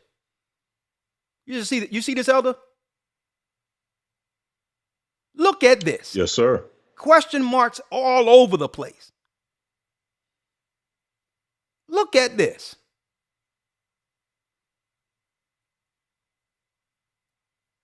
A 500,000 people, folks. Now, some would say it's a coincidence that a lot of people passed during the sickness a few years only to make room for what we see now. It's just a coincidence, but it's happening nonetheless. All right, look at this. Now, go into the next portion of this, a new kind of war. Folks, you got to know when warfare. Okay, there's financial warfare too. All of that. The same time that they claim they can't give our people who built the country, the descendants of slaves who are from the tribe of Judah, freemen, that they cannot give our people reparations. They still talking about panels on reparations. I need y'all to think about this. They still kicking it around as a topic. Well, we need a study on it. Where was the study for the Ukraine war? Billions of dollars.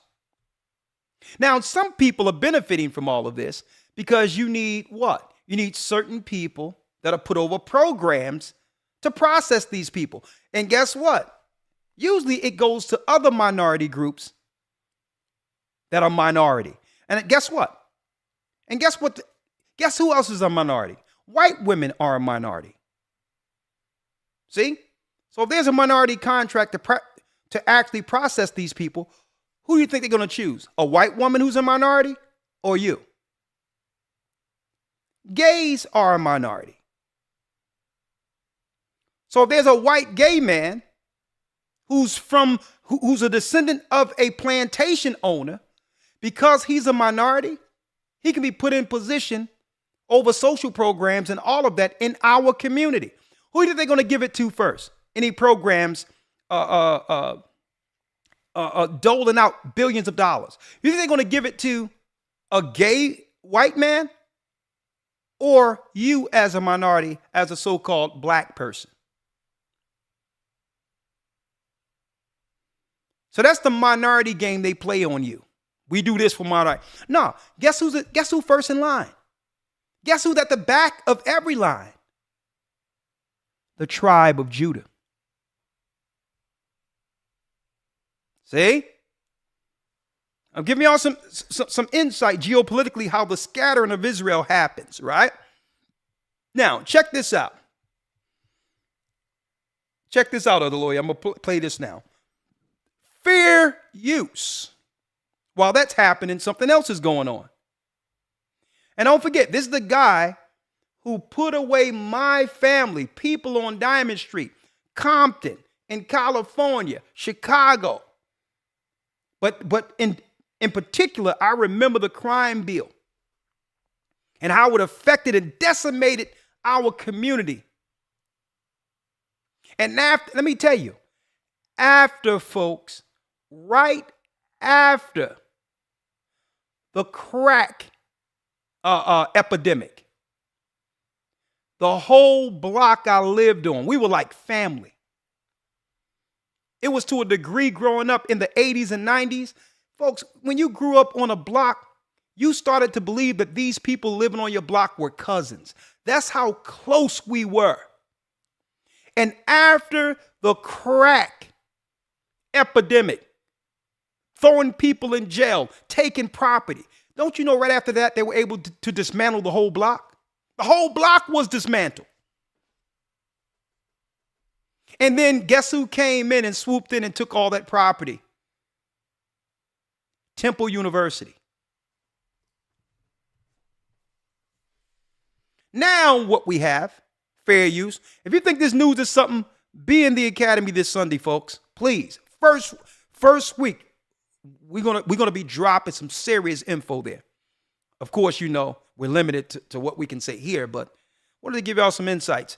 Check this out. Disturbing analysis on homelessness in the U.S. coming from the Wall Street. So the same time they're giving $140,000 to those who are coming over the border, look what they have for our people.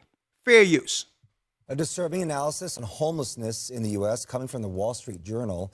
After reviewing data from around the country, the journal says that there has been a record increase in the unhoused population this year. The article says the homeless figures are up roughly 11% from last year. That's the biggest recorded increase since the government began tracking those numbers in 2007. It says the surge reflects the basic unaffordability of housing across the U.S., a lack of affordable rental units, and the continuing opioid crisis. Those issues are no longer mitigated by COVID relief funding. Cities in the southeast region of LA County are enacting rent control measures to combat rising rents. These are in so-called gateway cities, including Maywood, Bell Gardens, and Cudahy. They are populated largely by Latino and migrant workers. California enacted a statewide law that limits most annual rent increases to 5% plus inflation. However, local activists are saying new landlords are trying to charge more. Folks, they're telling us that they have nothing for our people who are suffering. A disturbing analysis on homelessness in the U.S. coming from the Wall Street Homelessness Journal. rising in the U.S. Data from around the country, the journal says that there has been a record increase in the unhoused population this year. The article says the homeless figures are up roughly 11% from last year. That's the biggest recorded increase since the government began tracking those numbers in 2007. It says the surge reflects the basic unaffordability of housing across the U.S., a lack of affordable rental units, and the Now, what do you think? Hey, I bet you this guy's life would change exponentially if you gave him $140,000. Nothing for the people who built the country. This is warfare. I'm going to show you where this is going. Right? Kensington and Allegheny. Kensington and Allegheny, right? I'm very familiar with this. My brother used to live about, 5 blocks away from here, believe it or not. Fair use.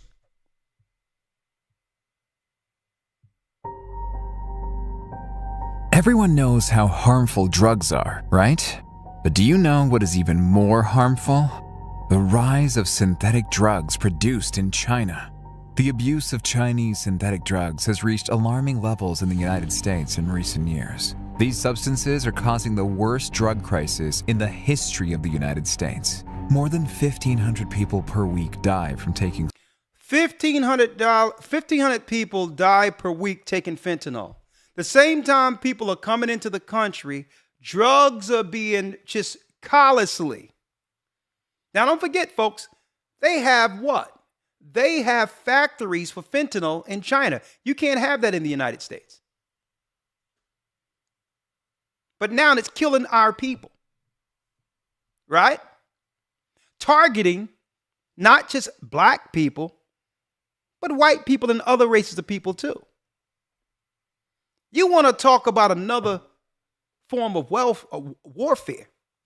Where's the crime bill for this? Huh?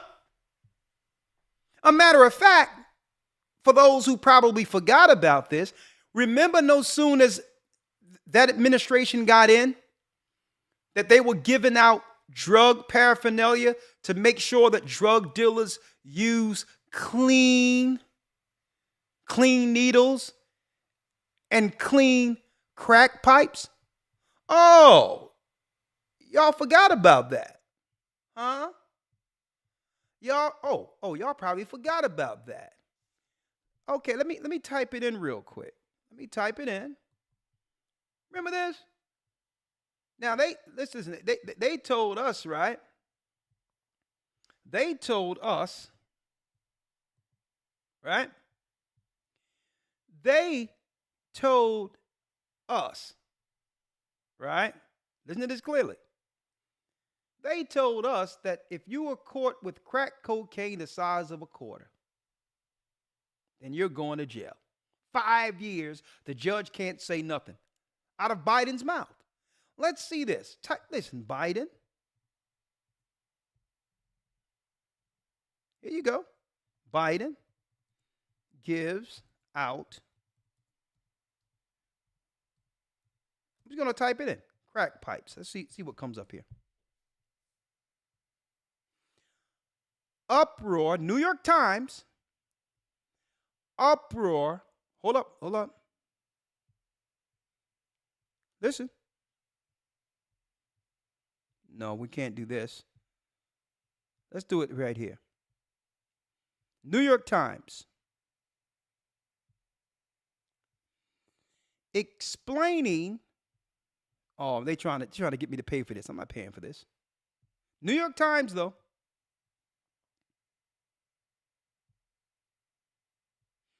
Report ABC News.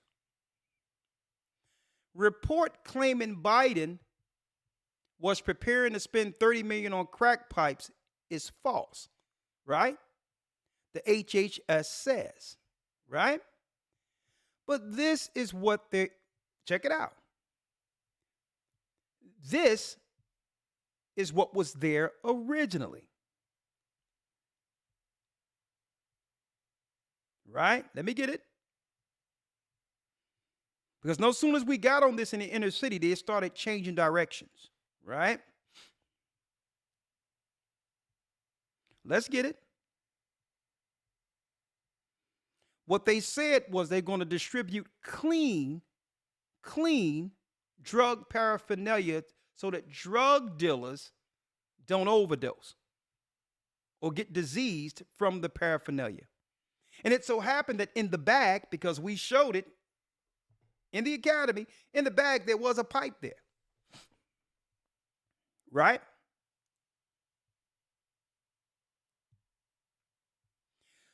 Political furor over crack pipes, listen, could harm efforts to stem drug deaths, advocates fear. Here's the packages right here, folks. Here's the kit. Right? Here's the kit. And as you can see at the bottom, there's a glass pipe there. Here's the packages that we're giving out.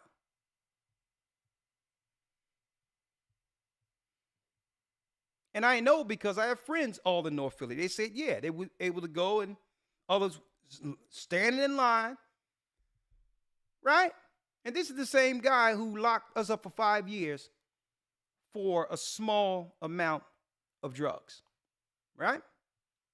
If y'all didn't know this. Right? So let's go back here. Let's go back again. Let's go back again. I'm rounding this out. Hold on. Fair use. We're going to educate you all today. Come on, let's do Some it. type of opioid, according to the National Center for Health Statistics, making opioids by far the leading cause of fatal overdoses in the country. Fentanyl, a powerful synthetic opioid that is 50 to 100 times more potent than morphine and 30 to 50 times more potent than heroin, leads this epidemic. The increased availability of this deadly drug has led to a surge in overdose deaths. China plays a critical role in the global supply chain of illicit fentanyl and its precursors. The country's large and rapidly growing chemical and pharmaceutical industries provide an easily accessible source of precursor chemicals needed for fentanyl production. These industries also offer a cover for illegal operations, as many fentanyl Illegal operations. I wonder what's going to happen in our communities. Because, folks, they're not allowing all of these replacements into where they live. Okay? There's no asylum seekers that's going to overrun the rural areas because they will not allow it. Hey, the Jewish community ain't going to allow these people to come take over their community because there's a religious protection they have for themselves. And okay. The Italian people in their areas, they're not going to allow them to overrun them. They'll let them work in their pizza shops and all that. So what happens when the poor has become inundated with people who are what? Financially grandized above the people they're moving next door to. What happens? They already make more than you. They're already family oriented with traditions and values and all that. What happens to people, our people in the community now? What we're looking at, folks, is the final solution. If we're teaching our children, right now, through public schools that a boy can choose to be a girl, or vice versa, as was shown in the beginning of this video. And I'm going to play that again in a couple of moments for those who missed it. And if our image is being totally decimated through mass media portraying us as the worst of all people on earth since Earth's history. Right? Sexy Red and all of that is who our women are, according to these people who've been watching mainstream media. We're the thugs. We're the criminals. Right? We're the people where it's not about family. We're the stupid or dumb according to how they're actually pumping this out for us when it comes to our image. And now you got other people coming into our city with a preconceived notion on how to deal with us. They must come into the city, get money, but protect their family from the people who built the country. Right? Gang wars. We're talking about Mexican cartels and all these other cartels. Folks, all of this is coming to a city near you, if it's not already here. Right? Now, Elder Lawyer. Yes, sir. I'm going to tell you where this is going. And remember this, that I told y'all this. The day is September 27th, so-called 2023. Now, where is this going? Folks, I remember right before the crack epidemic, going back a little bit, maybe I'm showing my age a little bit, right? Right before all of that happened, I had a cousin, my cousin Mark and Lumpy, right off of Lehigh Avenue. 5th and Lehigh Avenue, across from St. Christopher's Hospital. There was a little street called Lithgow Street. When we first moved, when my family first moved to Philadelphia, I had a cousin, Mark and Lumpy. Liz was my aunt, right? Well, I thought she was my aunt. She was probably just a girlfriend of my mother's. But I was raised with Mark and Lumpy as my cousins. Listen to this. Don't forget, Lehigh Avenue was predominantly Puerto Rican, Dominican Republic, right? It's still like that. It's really the 10 tribes down there, right? Mm-hmm. My cousin goes to a party Friday night. I'll never forget it. It was a Puerto Rican girl who was in love with my cousin. Back then, it was about, if you was a little dark and have nice curly hair, whatever the case is, the girls like you, whatever. So it was a Puerto Rican girl who liked my cousin Mark. I'll never forget this. What happens? He leaves a party. The guy who she used to date is upset that she's now dating or care about a black man. Right?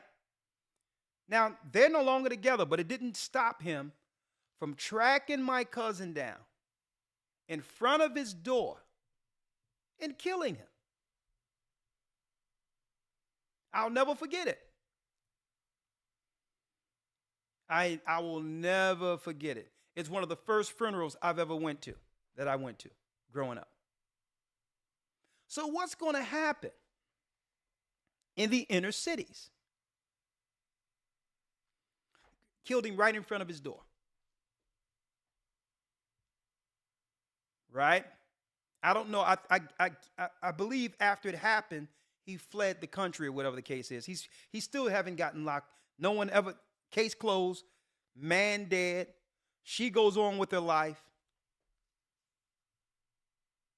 What happens when you have all of these people coming into the city? What are they stoking? A new type of war. I'm going to tell you, folks, what's going to happen. Especially with the advent online with Passport Bros. Remember, I told y'all this today. Well, brothers don't have to go into other countries if the people are coming into the city. So what's going to happen? There's going to be some conflict because sisters are going to feel a certain type of way when brothers begin to date all the Latinas who's coming into the area now, with brothers saying, well, I'm not dealing with no argumentative as this, that, and whatever the reason is. I know what it is. When you're growing up on the block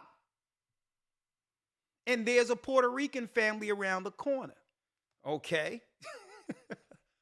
The Puerto Rican girl in a predominant so-called black area is sought after, and so is the Puerto Rican guy. That happened around the corner from us too. So with the advent of the Passport Brothers and others, young men are going to be choosing these other women over their own, over the girls they knew in the neighborhood. It's going to cause jealousy. And then don't forget, folks, these South Americans coming over are very territorial. And it's going to be lights out gang warring on every level, whether it be drugs, whether it's over girls, no matter what it is, it's going to be an all-out melee in these inner cities. Remember, I've told you this. Remember, it's going to be all-out war. Folks, this is the final solution, having Israel and Jacob and Judah fight one another. It's the end of the scattering. This is wars and rumors of wars engineered by Esau. Listen, Joya Smiley says, this is deep, Elder Lawyer, that's happening now.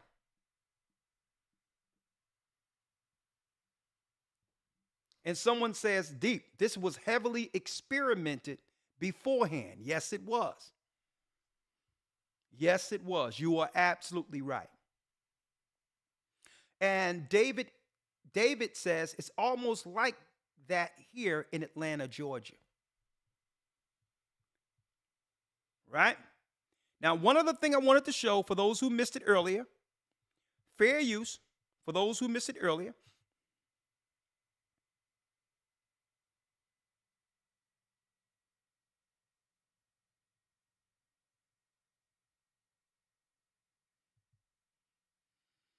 Now, while all this is going on, look what we have to contend with.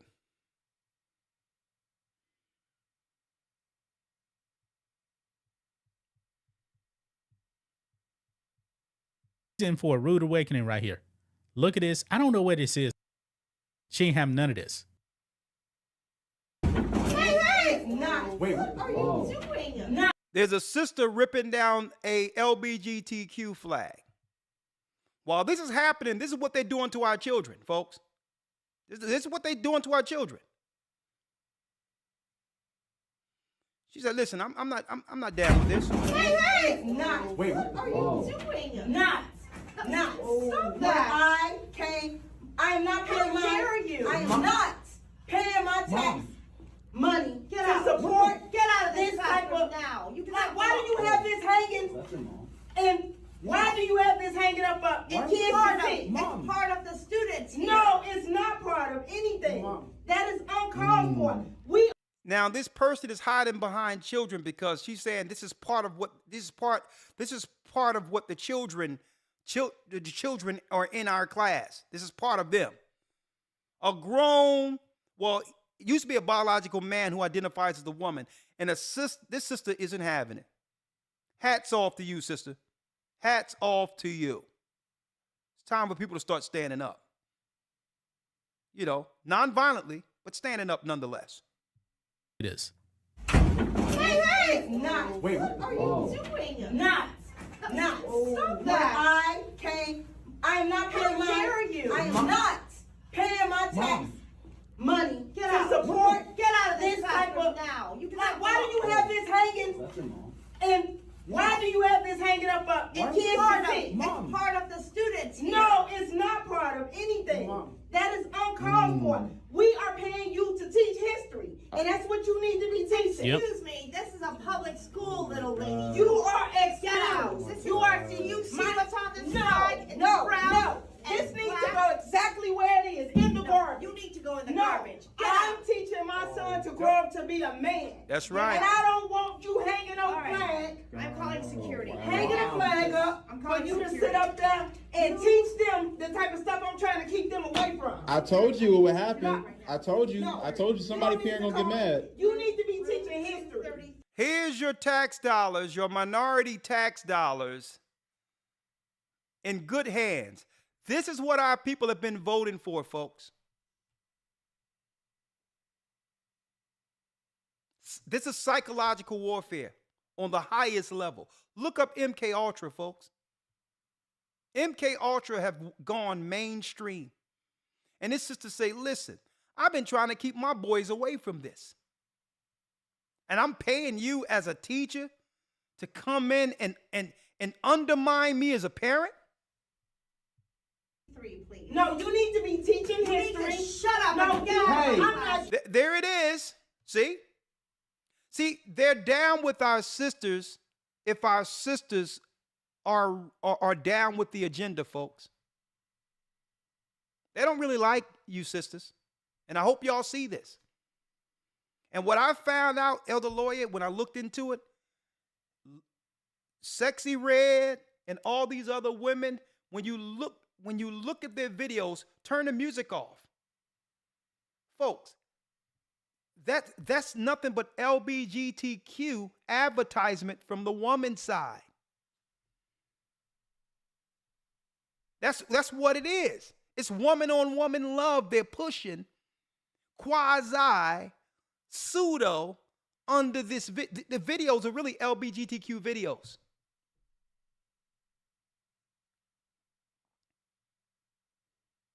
Our sisters, brothers, We got to keep our children from that propaganda. They're softly bringing it in through woman rap. I'm going to tell you right now. Getting out of nowhere. I'm not getting out of nowhere. Hey, no, you don't tell my son he's failing. You talking to me. Your son is failing. My son ain't failing. Yeah. He needs to be failing because you got a flag hanging. I'll tell y'all this, folks. Every time something comes out that's pushing the envelope, that actually highlights the evil that's going on in our community or in the earth, automatically people are saying it's skits. Automatically, that's what they do. Or it'll come out a few days where it says fact check. Like there's some person who knows all what empirical facts are and can always come to have the moral high ground to say what we should take in as real news or what should be thrown out. Every time. This isn't like a skit to you folks.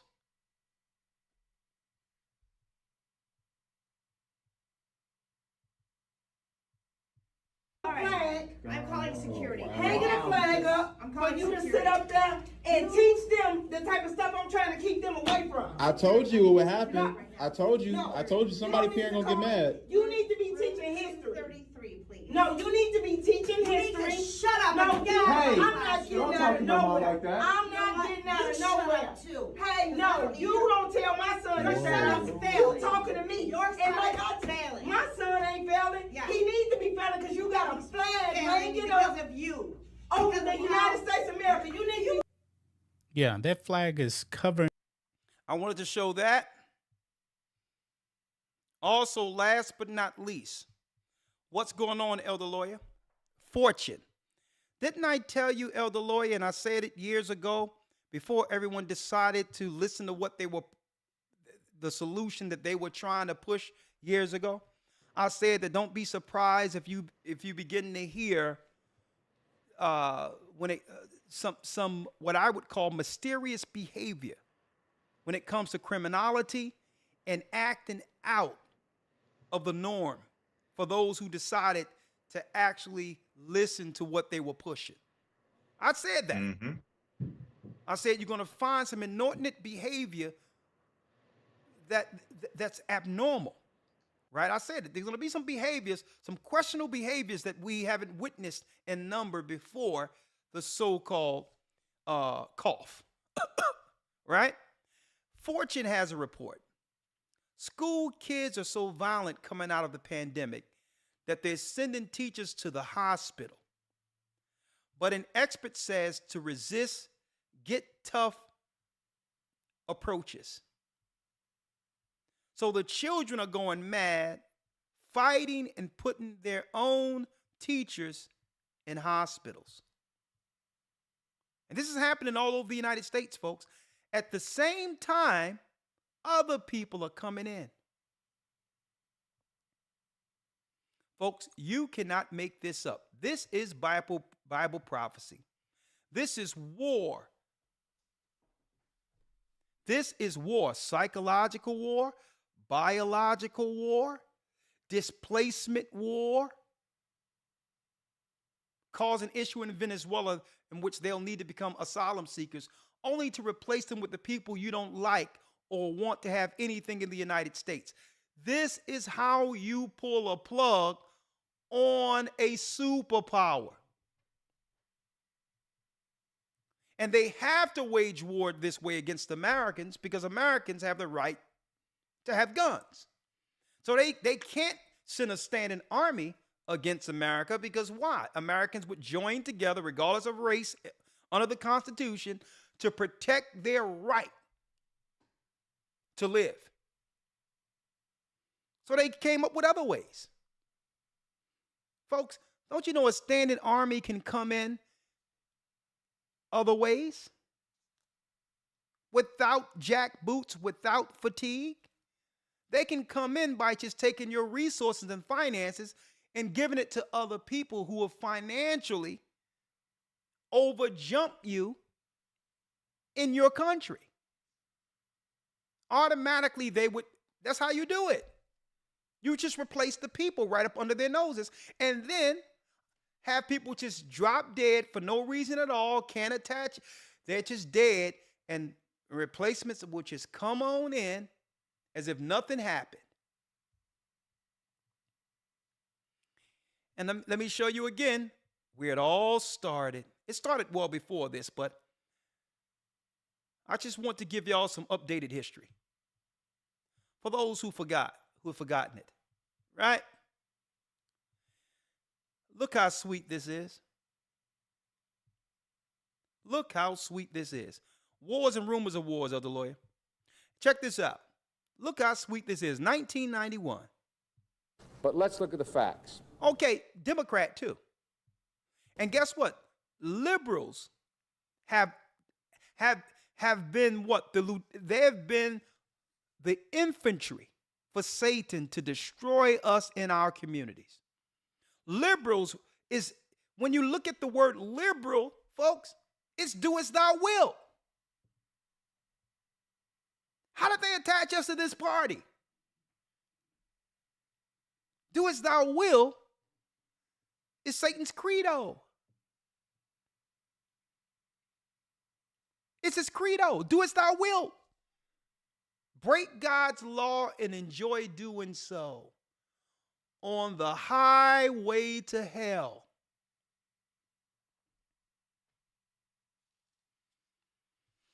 For those who missed it. Since 1986, Congress has passed over 230 new or expanded penalties for drug and criminal offenses in this United States. 230 new penalties. And these penalties range from an automatic 5 years in jail for any person caught with a rock of crack cocaine, a piece of crack cocaine as small as a quarter. I don't have a quarter with me, but if you visualize what one looks like, yeah, I do. Oh yeah, the same guy, the same people who are doing nothing about fentanyl that are killing our people at a clip of $1,500, 1,500 people a week, giving out paraphernalia so that drug users can have clean stuff to shoot up with.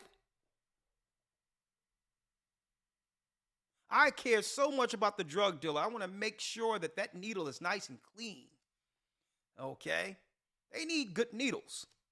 Clean needles. See, if we're gonna have drug addicts, we're gonna have to do this thing right.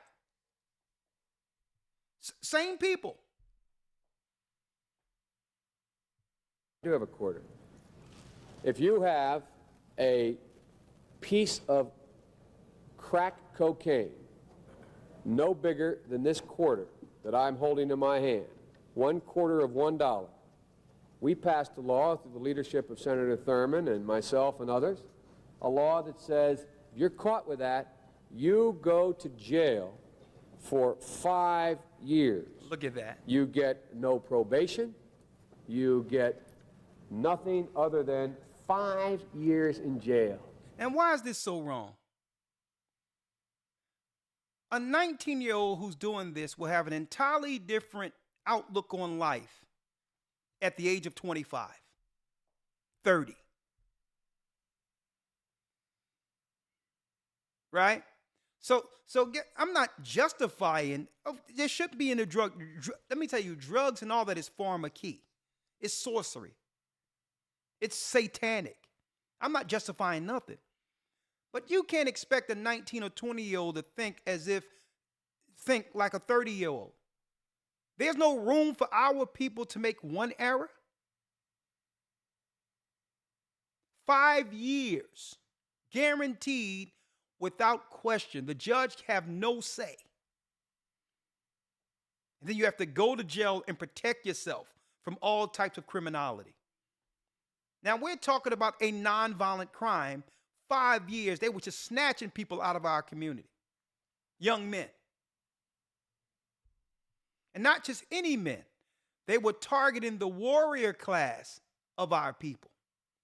You can say what you want about their choices in life, and what led them there.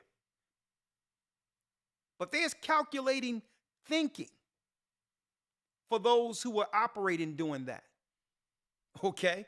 They was taking away those that had the calculating mentality to build business. They were destroying the warrior class of our community. See? Let me tell you, I would never do drugs, but I remember drug dealers. Okay? And I remember drug dealers who what? Who was caught up. Every Christmas, they would come to church. Every Christmas, they would be there eating my mom greens and all that. Come up and sit down and eat with us. Right? And then I remember I'm singing, dancing, and doing all that. And people trying to press up on me. And I remember drug dealers saying, listen, leave him alone. Okay? He's not like us. We have to protect young men like that because these are the people who's going to represent us rightly. I chose wrong, but we're not going to let you put your hands on those who's going to make sure that our people progress. I'll never forget that. Somebody tried to step and do something to me. Guess what? I remember someone tried to come at me. A drug dealer came right out of the house with a gun and say, listen, hands off of him. He's not like that. See? I chose wrong, but I'm not going to let you touch the people who's going to represent us right. And he said, go ahead, June. Don't worry about it. I got it. I remember all of that, folks. They took away a key component of our people. A component of people who were doing something at the time because what? Life was rough, but there's many people who did that temporarily and then did a 180. But this guy right here said no. If there's a mistake, you have to pay 5 years of your life for it. Now, in the other neighborhoods, a white man can have some cocaine, the same amount for crack, and guess what? They get a slap on the wrist and sent home to their mommy and daddy. But us, my family, our people went to jail.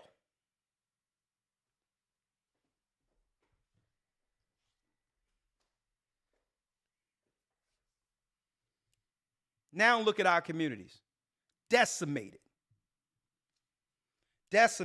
And we're trying to act like and people are trying to act like this didn't happen.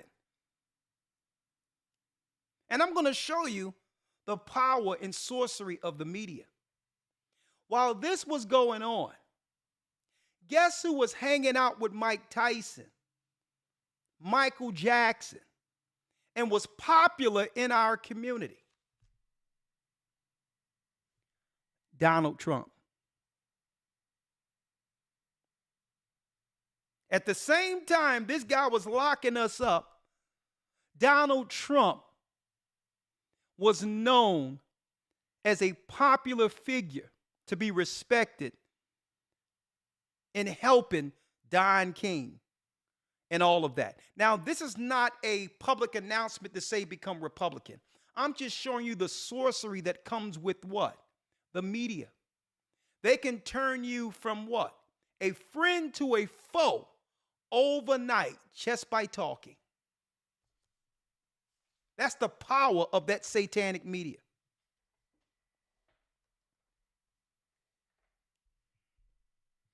Elder Lawyer, wars and rumors of wars, and then we're going to open up the calls. Let's get it. Then I have to make one more announcement. Let's open up the calls real quick. Let's go. Elder Lawyer, there's a buzz, but I can't hear your voice.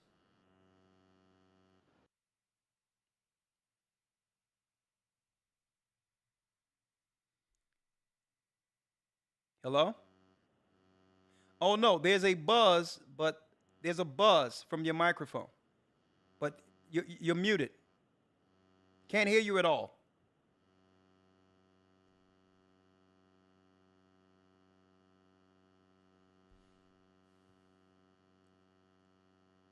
Elder Lawyer? No. All right. How about now? Yeah, that's good. I don't know what you did, but yeah, I can hear you now. All right. I had to unplug the mic. I'll just come to the computer. All right.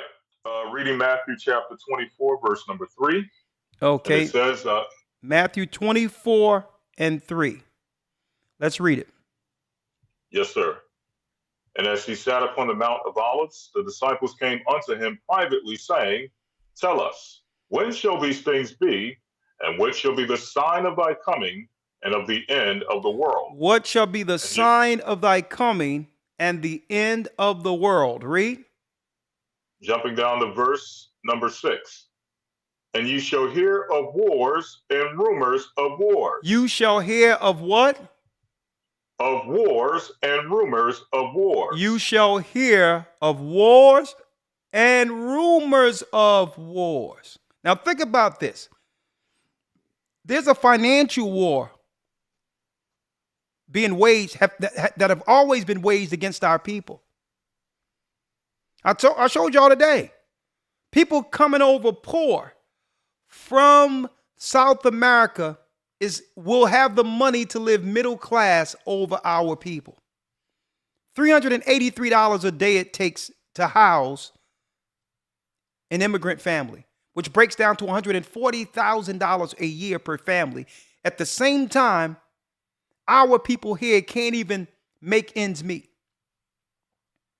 That's a financial, they're waging war against us and using our people who've suffered before us to do it. They're leveraging these people that they made poor in Venezuela against us. And we're the same people. They're going to have all of us fighting in the neighborhoods for these little crumbs that are left. Only to claim, I have no idea how crime is going up. It seems as if we need to do something about this crime. Okay. Let's lock up a few more people and or worse. Right? Read. And ye shall hear of wars and rumors of wars. See that ye be not troubled, for all these things must come to pass, but the end is not yet. But the end is not yet. All of these things must come to pass before what? The times of the Gentiles are at an end. Them having that flag and all that, when you see that flag and all that around, you have to understand when someone is what? When someone is marking their territory. Flags are emblematic with Esau. Okay? What happens when Esau, when Esau would take over a territory? He would stake his flag. So when y'all see flags all over the place that's representing a certain sexuality, that's them marking territory. That's war.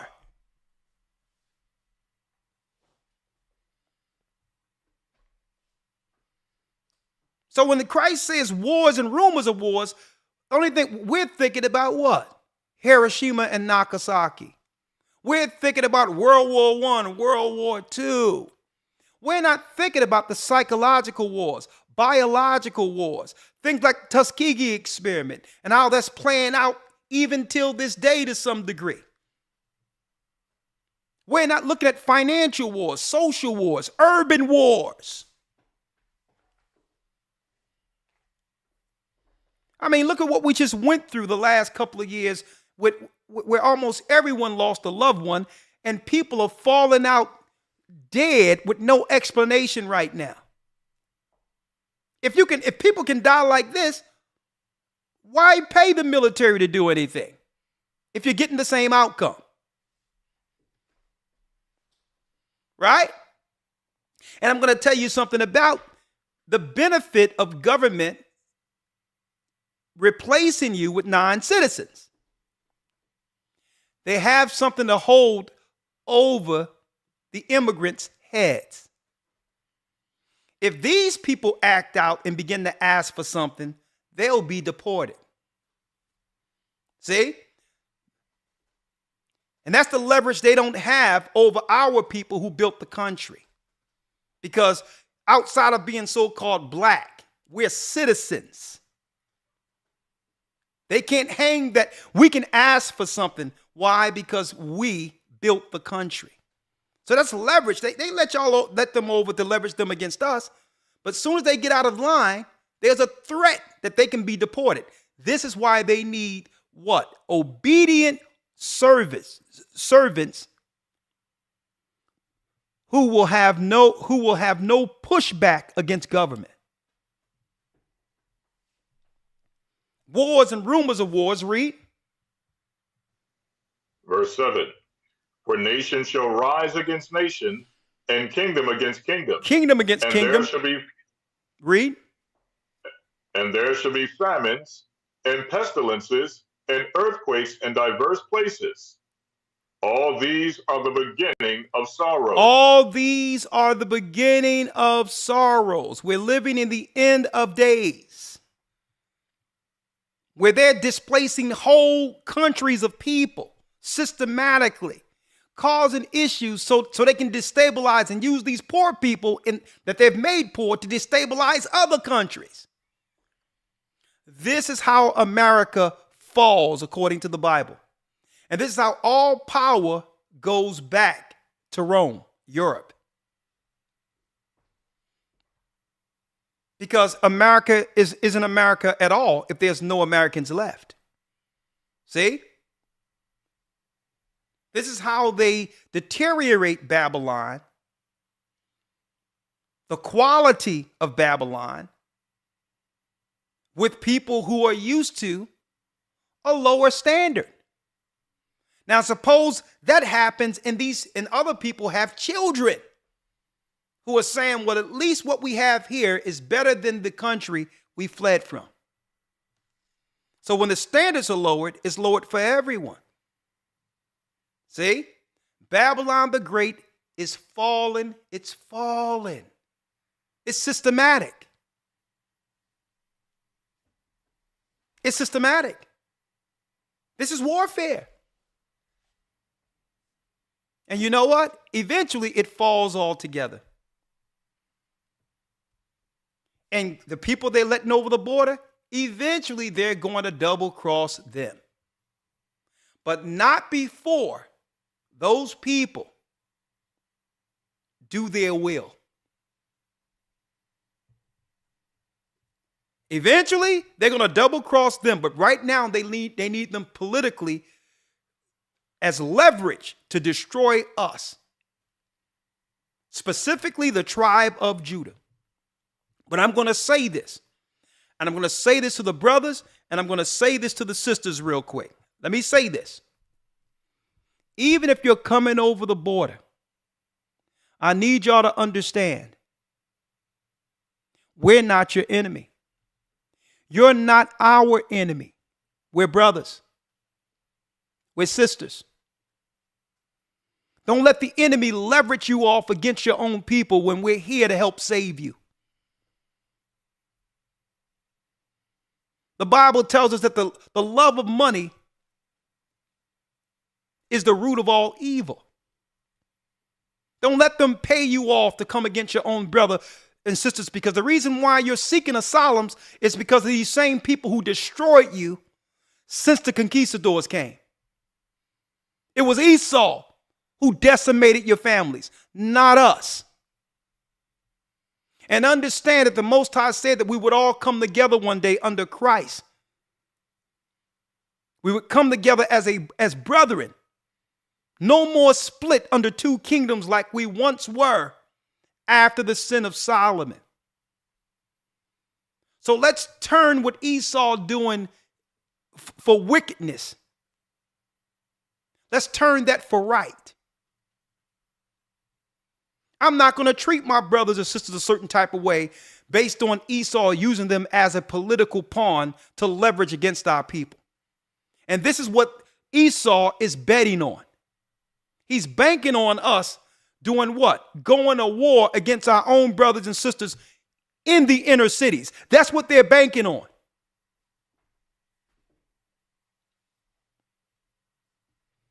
They've been doing this for years, divide and conquer.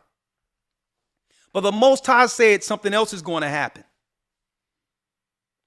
Venezuelans, you're from the tribe of Asher.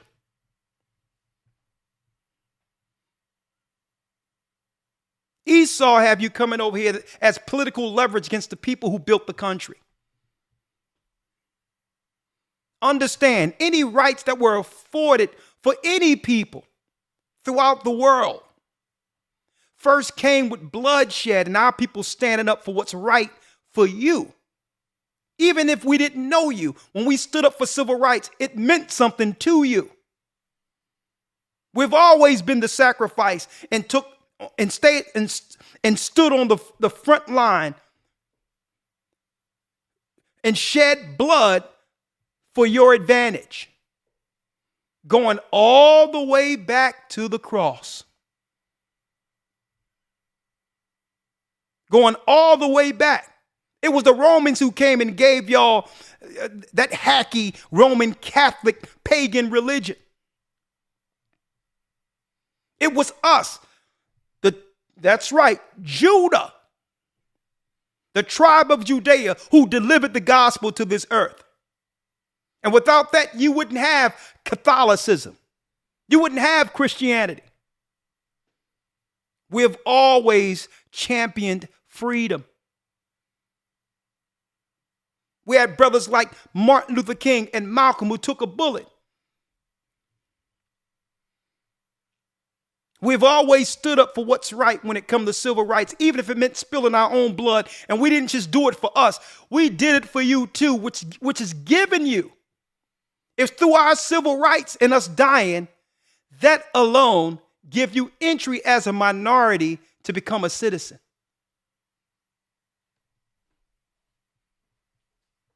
So we're going to turn this, regardless of what the devil is doing, we're going to turn this for good.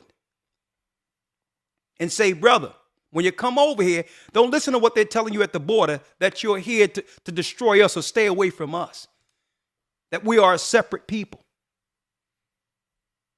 When you come over here, realize if it wasn't for us, none of this would have been afforded. We're your brothers. We're your sisters. So whatever the enemy is trying to do, we know the Most High can turn all of this for good. Right? We know the Most High can turn this for good. Right? Because that's what Esau is doing. He's trying to play us off against one another. Elder Lloyd, let's get the book of Ezekiel, the 2 sticks. Yes, sir.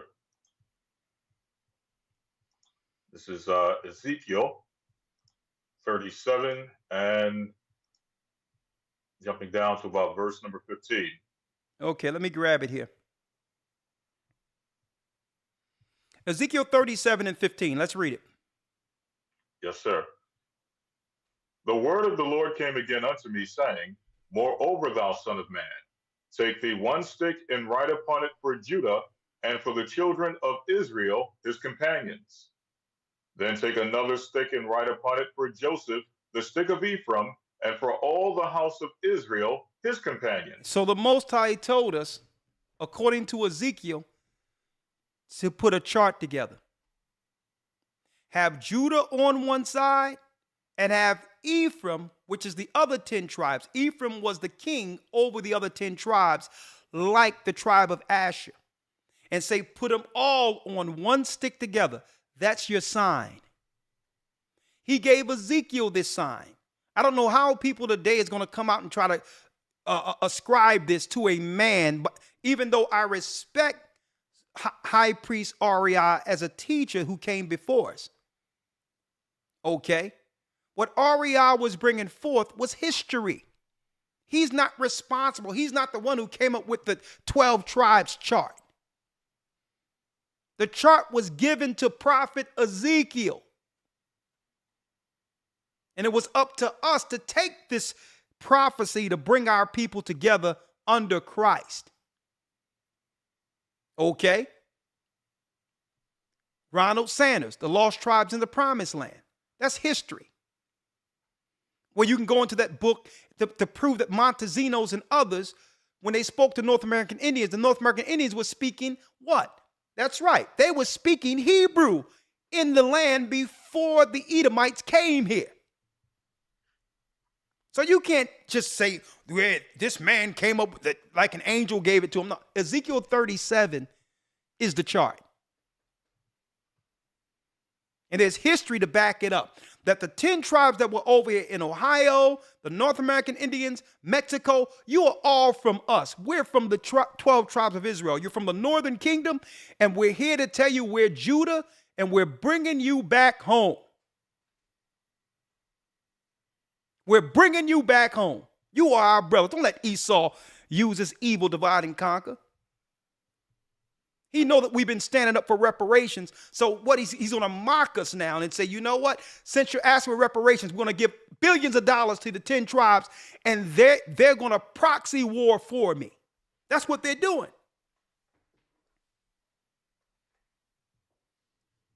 That's right out mocking our people who built the country by saying we're gonna use your people and push legislation under Democrats to take your money and give it to someone else because you're asking for what's due.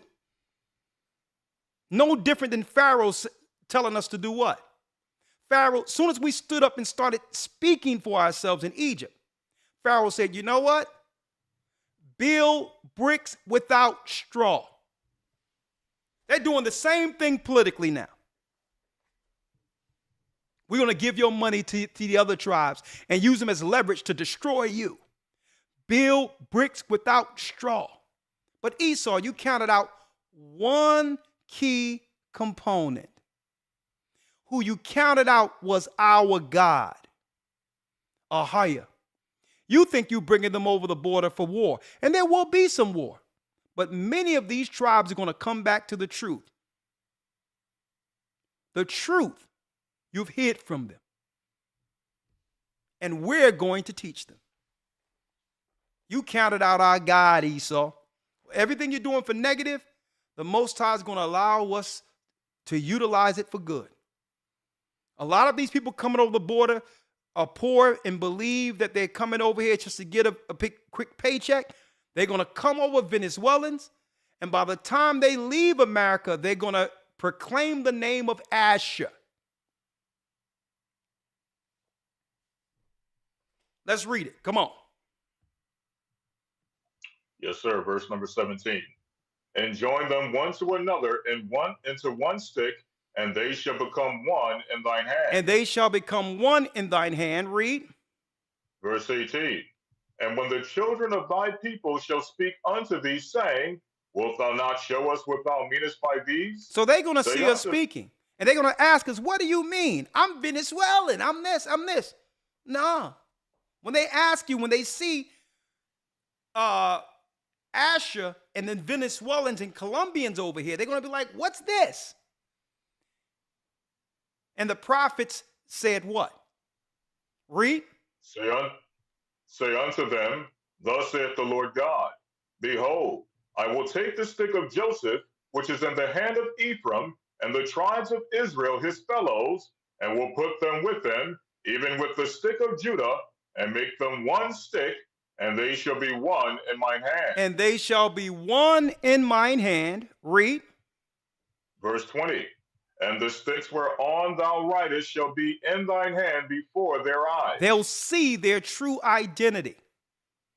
They'll understand that they are not different. Okay, they'll understand when they get next to us that what? The struggle they've been dealing with under the hands of Esau, they have in common with us.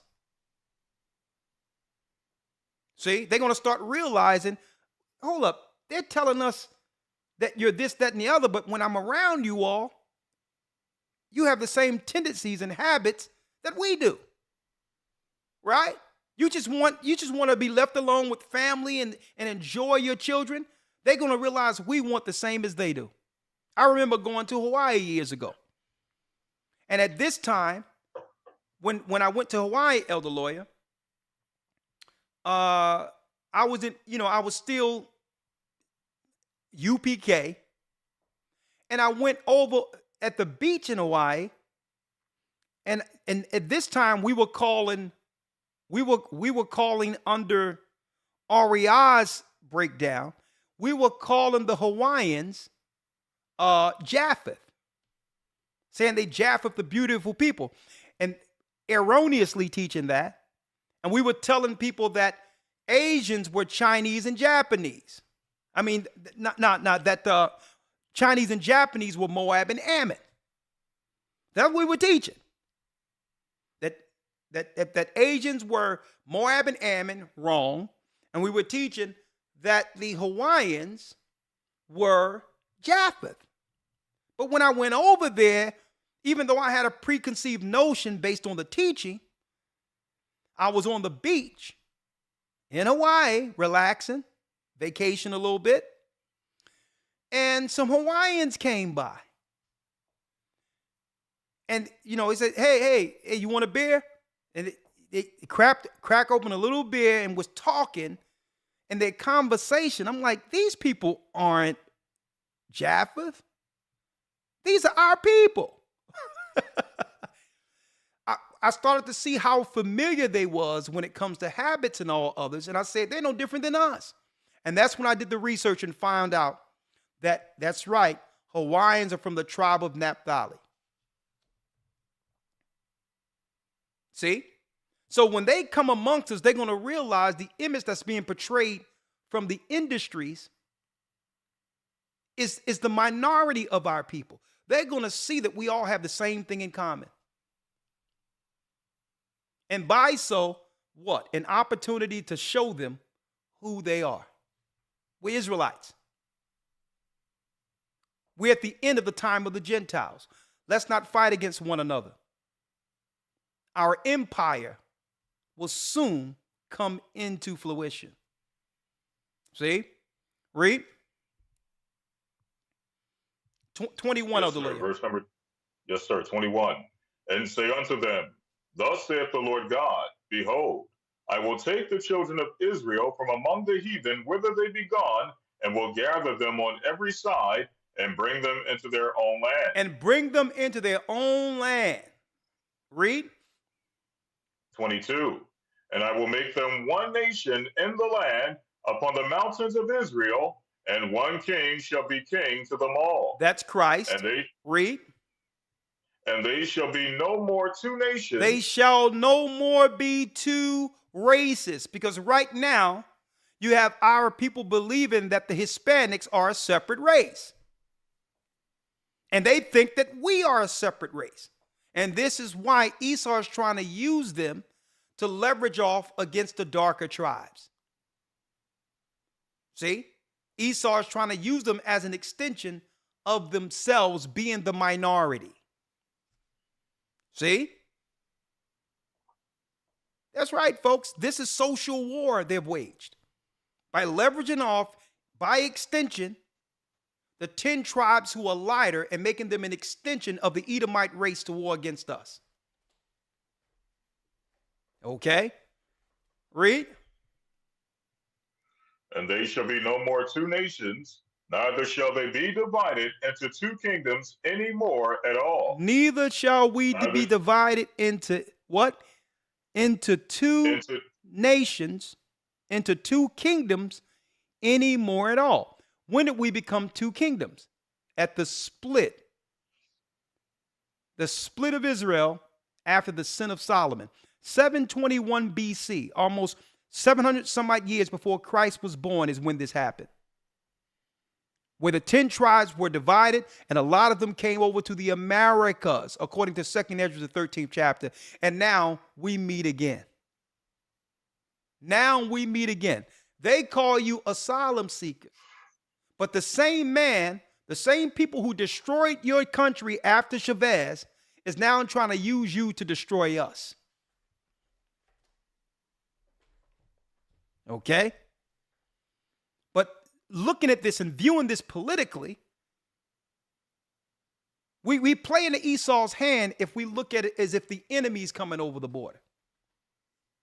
That's how they want us to view this. Those are enemies. They're taking something from you.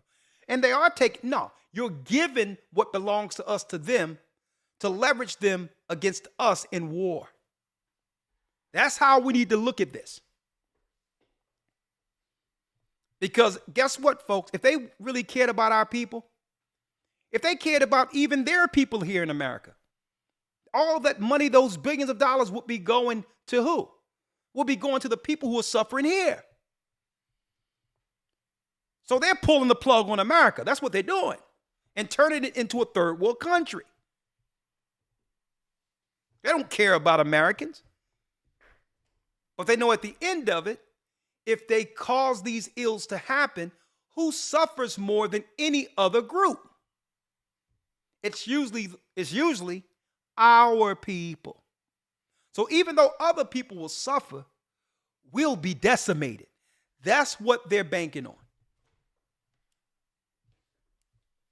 Read the 23rd verse. Yes, sir. Verse number 23. Come on. Neither shall they defile themselves any more with their idols. With their what? Nor any more with their idols. And they're losing the Christian game in America. Christianity has been totally decimated. So by bringing these people over, they're hoping to what? To re-energize the Catholic idolatry faith in America through these people. See? Through the 10 tribes, because the 10 tribes are coming over with their idols, their prayer beads, and all these others. See, but when we get a hold of these Venezuelans and others, we're going to let them know, nah, put down that pork. There's worms in it. You're from the 10 tribes of Israel. Put down those idols. It's against God. It's against the Bible. Right? Neither shall they defile themselves any more with their idols, read. Nor with their detestable things, nor with any of their transgressions, but I will save them out of all their dwelling places wherein they have sinned, and will cleanse them. So shall they be my people, and I will be their God. And it says, and so shall they be my people, and I will be their God. The 12 tribes back together again. Read. 24. And David, my servant, and when shall be their king. And when it says David, my servant, it's Christ who would sit on the throne of David. It's speaking of his genealogy, his bloodline. Mm-hmm. And David, my servant, read. Shall be the king over them, and they shall have one shepherd. They shall also walk in my judgments and observe my statutes and do them. And do them. Read. 25.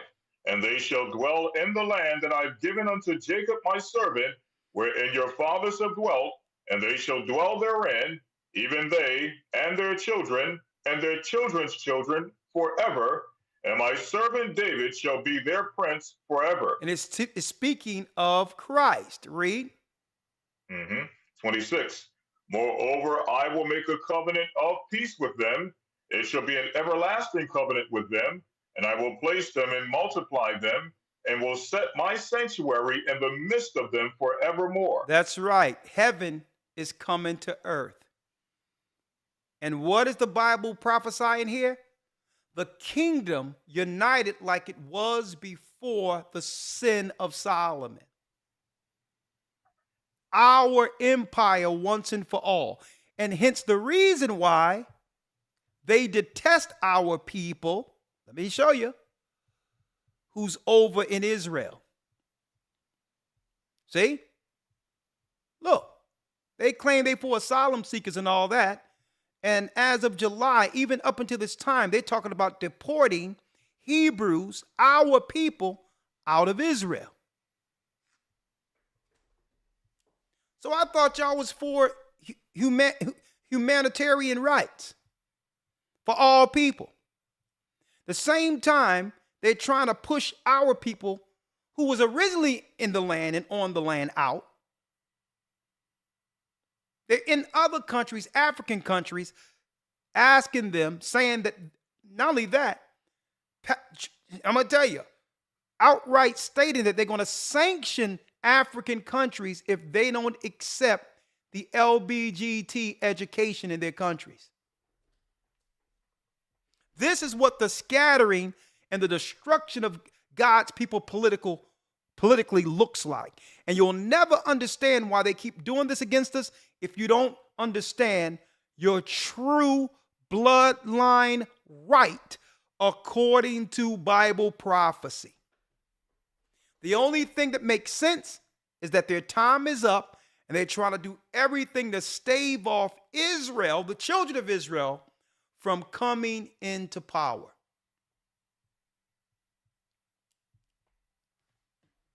Now, if you don't know what time it is after seeing this program, I don't know if anyone can help you. If you can't see the importance of this Bible and understanding who we are according to this Bible, I'll tell you what. Vote your interest. Okay? Go out and keep on voting and see if things change for you. It seems like the more we support the parties,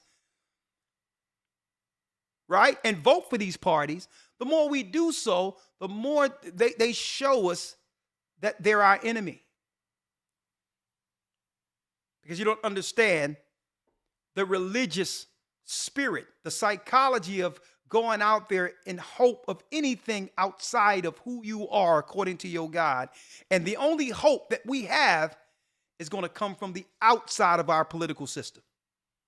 And until you realize that every time you vote, every time you be a part of this, folks, this is where your heart is. You're putting your hope in a king or an empire that have always destroyed you. And they be like, man, you see us with this knife twisting in their back? We're beating them up. We're throwing them in prison. We're destroying their families. We're portraying them as the worst of the earth. And they're still coming out and supporting us.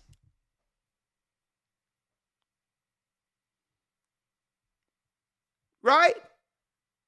So they're like, maybe they love how we're doing this. I'll tell you what.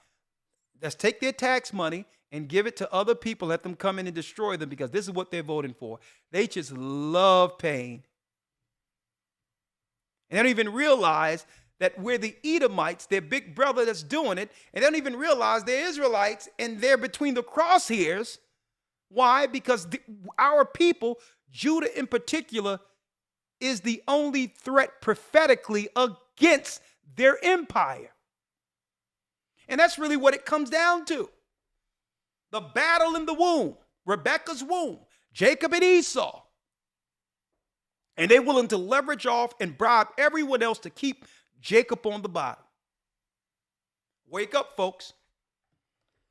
We've been born into a new kind of war. All right? All right, let me open up.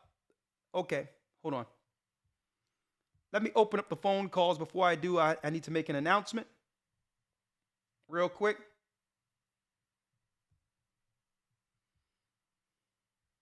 Hold on. A new kind of war. Wake up, folks. It's coming. Okay, I'm going to pull up.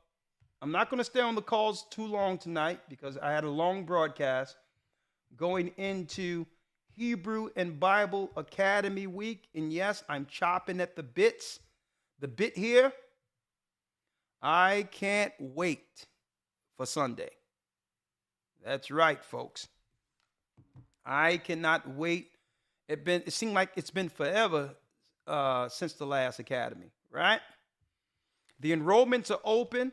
Go to historytimes.org. We have a lot of news reporting coming from overseas. You don't want to miss that this Sunday. We also have brand new lessons that we're going to dive into. I told brothers and sisters that we're going to start off by teaching how to precept in the Bible. So you can understand the Bible's narrative outside of what? Theory. And different denominations. It seems like everyone have the same Bible with different interpretations of it. Well, no, the Bible is of no private interpretation. There's only one narrative according to the Bible. Okay? So we're going to show you how to go into to the Bible, use precepts to be able to vet any particular denomination or group, including us. Learn how to wield that Bible. We're going to show you through precepts, right? Precept breakdowns. We're going to use extra biblical text to show you how to link the books together, all right? We're going into this academy. Let me give you a few things before I open up the lines here, right? Let me give it to you here. 1 second.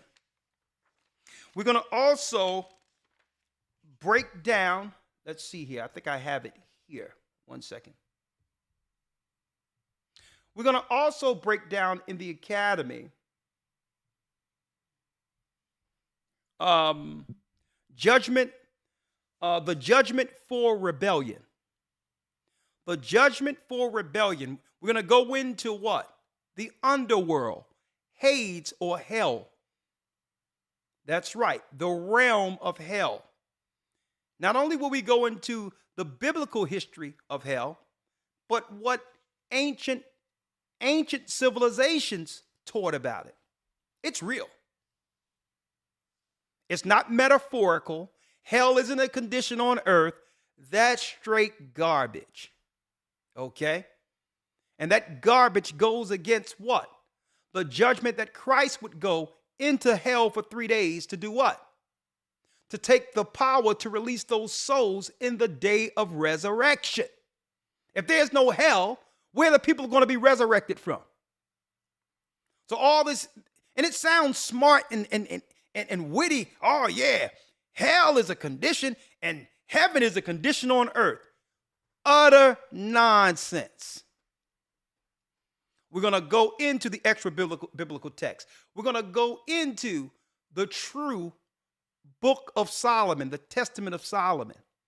When you see comets in the sky, exactly what is that?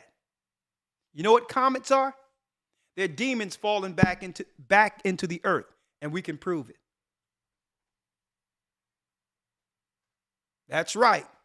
We're going to go into the realm of hell. We're going to break it down. We're going to go into the Testament, the Apocalypse of Paul, the original record that was left in the church that Paul set up.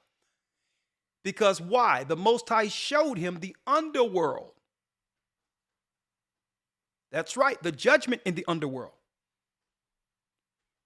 That's right. Pastors in hell. And why are they there? It was shown to Paul. Women who couldn't keep their chastity or didn't repent from their liberty are hung in hell by their eyelashes until the judgment. Oh yeah, all of it's there. I'm going into that, the discourse of hell. We're going into a lot of pertinent information. This academy, be there. historytimes.org, okay? What else we're going into? Let me see what I have here. We're going to go into exposing the darkness of witchcraft, week 2, while breaking down the serpent seed. And we're going to also go into the power of praying and fasting using Christ, Moses, and the prophets as the reference point. How to connect with the Almighty, how to fast and pray. And usually you have to do it, folks. Usually it comes in. It really comes in where you have to utilize this at a point where you're seeking to do what? Seek your own vengeance or something that stirred you up to come against other people or anything that would have you rival or destroy your own. Usually that's when you realize something is working in your quarters against you. And that was the same dark spirit in heaven, Lucifer, that created the face of the deep. You have to know when it's working in your body and do what? Deprive your body, starve it for a moment until your stomach settles and the thought of vengeance leaves. There's ways of fasting for under particular scenarios, and we're going to talk about that, how to fast in the academy, okay? Go to historytimes.org.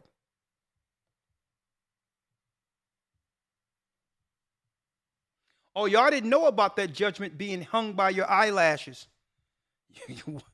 Hey, wait till y'all see it. 515-605-9327. We're going to take a few calls. Elder Lloyd, is there anything you would like to say before I open up the lines here? No, sir. No, sir. We can go straight into the calls. My brother from the same mother. Hold on.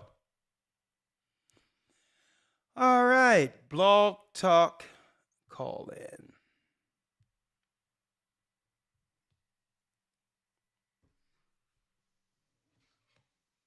Blog Talk Radio. Welcome to Blog Talk Radio. Please hold and you will be able to listen to the show. All right. Thank you, Elder Ramar. I'd like to appreciate you on standby over there. I hope to see you soon. Unmuted. Unmuted. We have the sax player live and direct. Shalom, elders. Shalom, all my praises brother. To the Most High God.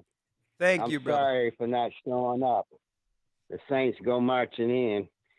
I'm sorry. I should have just came on like I felt to do. Oh, it's See y'all over there. Brother, it's okay. It's okay. How you doing? We'll do it again. We'll do it again.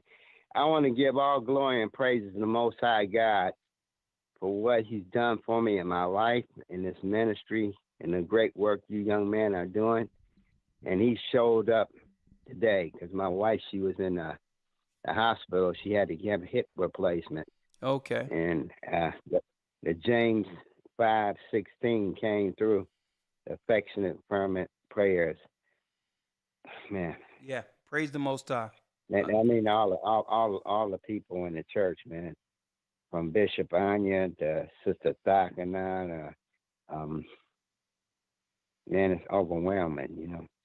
In all the places, man, Canada, Netherlands, Jamaica, Barbados, all these people I know in the churches, and all the people from Houston, you know, all the elders and the deacons in Houston and Dallas, and my brother Torrance, and my sister Rebecca, oh man, it's overwhelming, man. I'm crying, man.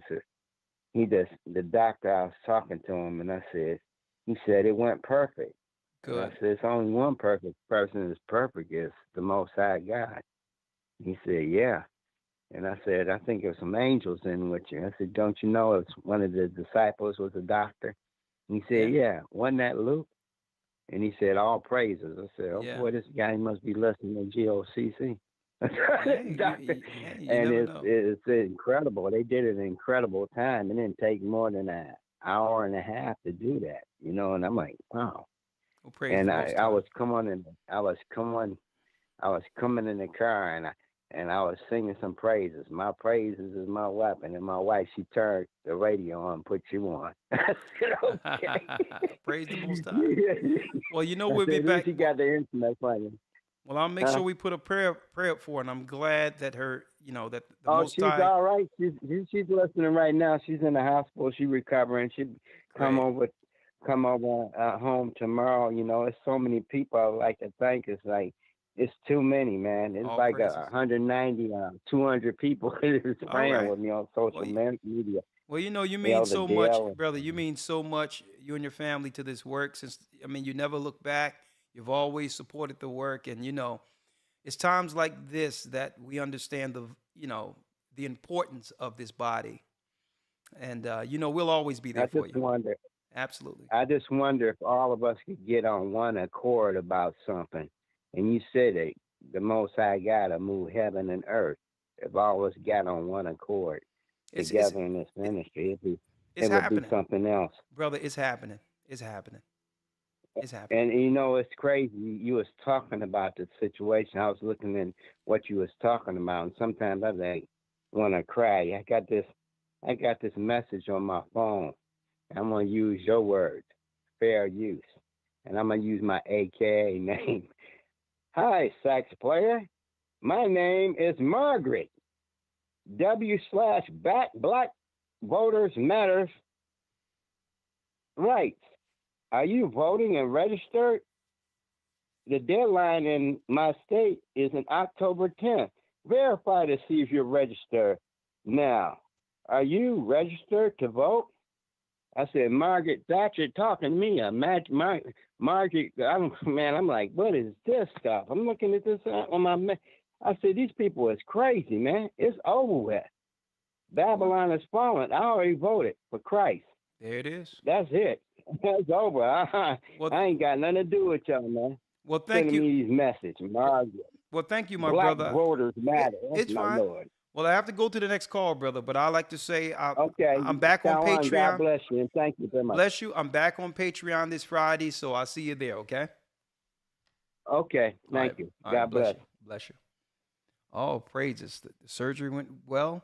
And bless you if you're listening, sister. And the Most High was guiding that doctor, and I know you're fine, so all praises. All right. Cora has a comment and or question. Shalom, Elder. This is the first Shalom. Time I give thanks to a higher for blessing you with the talent for your interpretation of the Bible. I said, I have never had the Bible interpreted before. Like you, you seem to be able to just tell so much from it. But my comment is that, Esau said that once his father died, he was coming after his brother Jacob, and it appears that's what he's doing now. He's trying to eradicate us. He's doing a divide and conquer. Got us all divided. I noticed here in New York that the Dominicans and the Puerto Ricans don't get along with each other. Mm-hmm. They're brothers, and then everything else got us divided. But my question I'd like to know is, when you had converted like a whole church at one time, what happened to the pastor that was over that church? Did you all educate him into to be able to be a leader of a Gathering of Christ church? Yes. Or, yes. How did you did? Yeah. Okay. The way we do it, when a whole church come over, of course, is led by the man who the Most High entrusts to lead his sheep. So that pastor continue in his ministry, but grow with the doctrine that we've given them. And they just become the Gathering of Christ Church, and usually they become a greater asset to their particular community. Their churches usually grow exponentially after that. Right? So good. Yeah, so that's the way it is. We don't come over and say, get out of the way. No. The Most High put the gift in them to shepherd those people. We're not there to take those people. Those people ought to be shepherded by those they trust.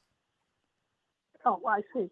Yeah. I said, because I know when I first came to New York, I came here and I didn't look for a church like that I had been with when I was back in St. Louis. I started going to a little church that was headed by a gentleman who had been doing Bible classes at the beauty shop where my daughter worked. And it was a Hispanic church. He had all Hispanic people, and he did the service in Spanish.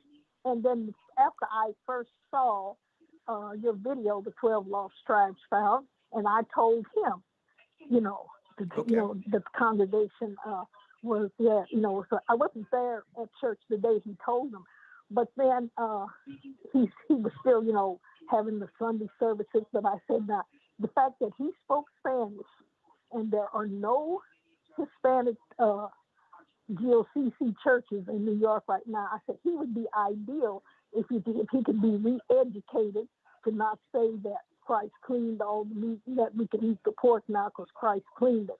But once he would be educated, he would be an ideal person to lead a Hispanic church, so the message could be delivered to the Dominicans and Puerto Ricans here in New York. We do have bilingual teachers in New York, and we have Brother Kazak from Puerto Rico. So if there's someone that you would like us to sit with and they're open to hear what this ministry has to offer, listen, just send his phone number and we'll have one of our bishops or deacons reach out. Okay, well, I'd have to talk with this gentleman and see if he's open to really, coming over to the GOCC church. But I said, one reason I started going to his class is because when he was teaching the Bible classes at the beauty shop, he dealt in spirituality, which they never did in the Christian churches that I had been, attending. And the fact that he dealt in spirituality and talked about demons and how to, combat them and everything. And that's why I started going to his church. Okay. But the fact that he had that knowledge, I said he would be ideal. And the fact that he had learned Spanish, that he would be ideal. Well, but again, it's up to the Most High ultimately. But if you believe that that he'll be open to hear what we have to say, just make the connection and we'll go from there and see what the Holy Spirit does. All right. Okay. All right. All right. Bless you. All right. Thank you. And thanks for your talent. Thank you. Bless you. Okay. All right. Shalom. Shalom. Also in the academy, we're going to cover something that's quite important. Okay? I wanted to put that out there real quick. We're going to cover the true purpose of a man, according to the Almighty, and the true purpose of a woman, the Holy Spirit.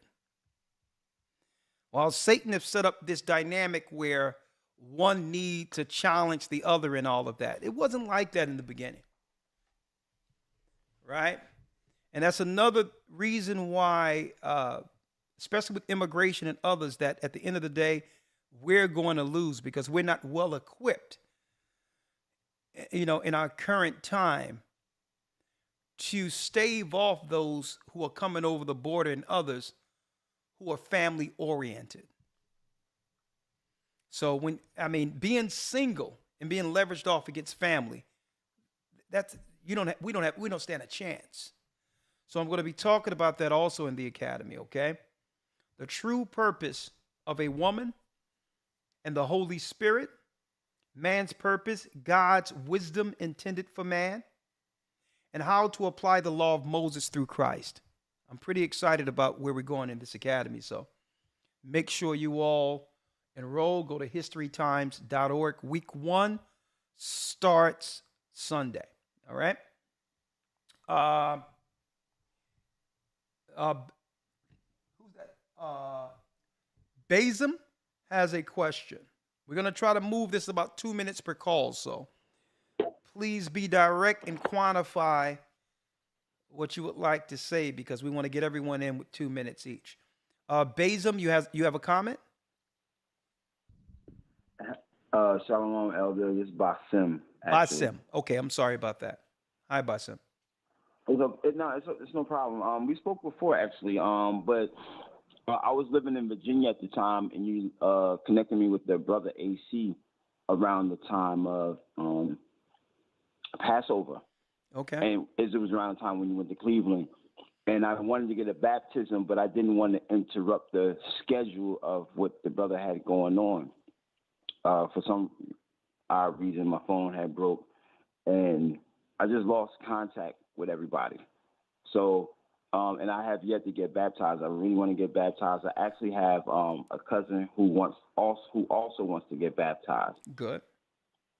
So, yes, and he's they're not married, but he has a family, and his girl or whatever, she's following in his footsteps or whatever. So he's leading her to try to get baptized. And we've been reaching out to the church for a little while. We missed the mass baptism. We was unable to make it. So we would love to be a part of the church. I also have brothers who look up to me. I'm just trying to get myself baptized as well. So that's all I really want, Elder, is to be a part of the church and, get with Christ and just be on that side, man. Okay. That's, Yep. Well, Bassem, I did speak with you before. What I'm doing right now, Right. I'll text AC your number again, and you can get back on No, board. but don't text AC. I no longer live in Virginia. This is what I'm saying. When that Where do you particular live? situation happened, I'm in New Jersey now. I'm originally. Remember, I told you I was originally from New Jersey during the time we talked. Yes. What part of New Jersey? I'm in Newark. Newark. Okay. All right. All right. What I'm going to do is I'm going to connect you to Bishop Aaron.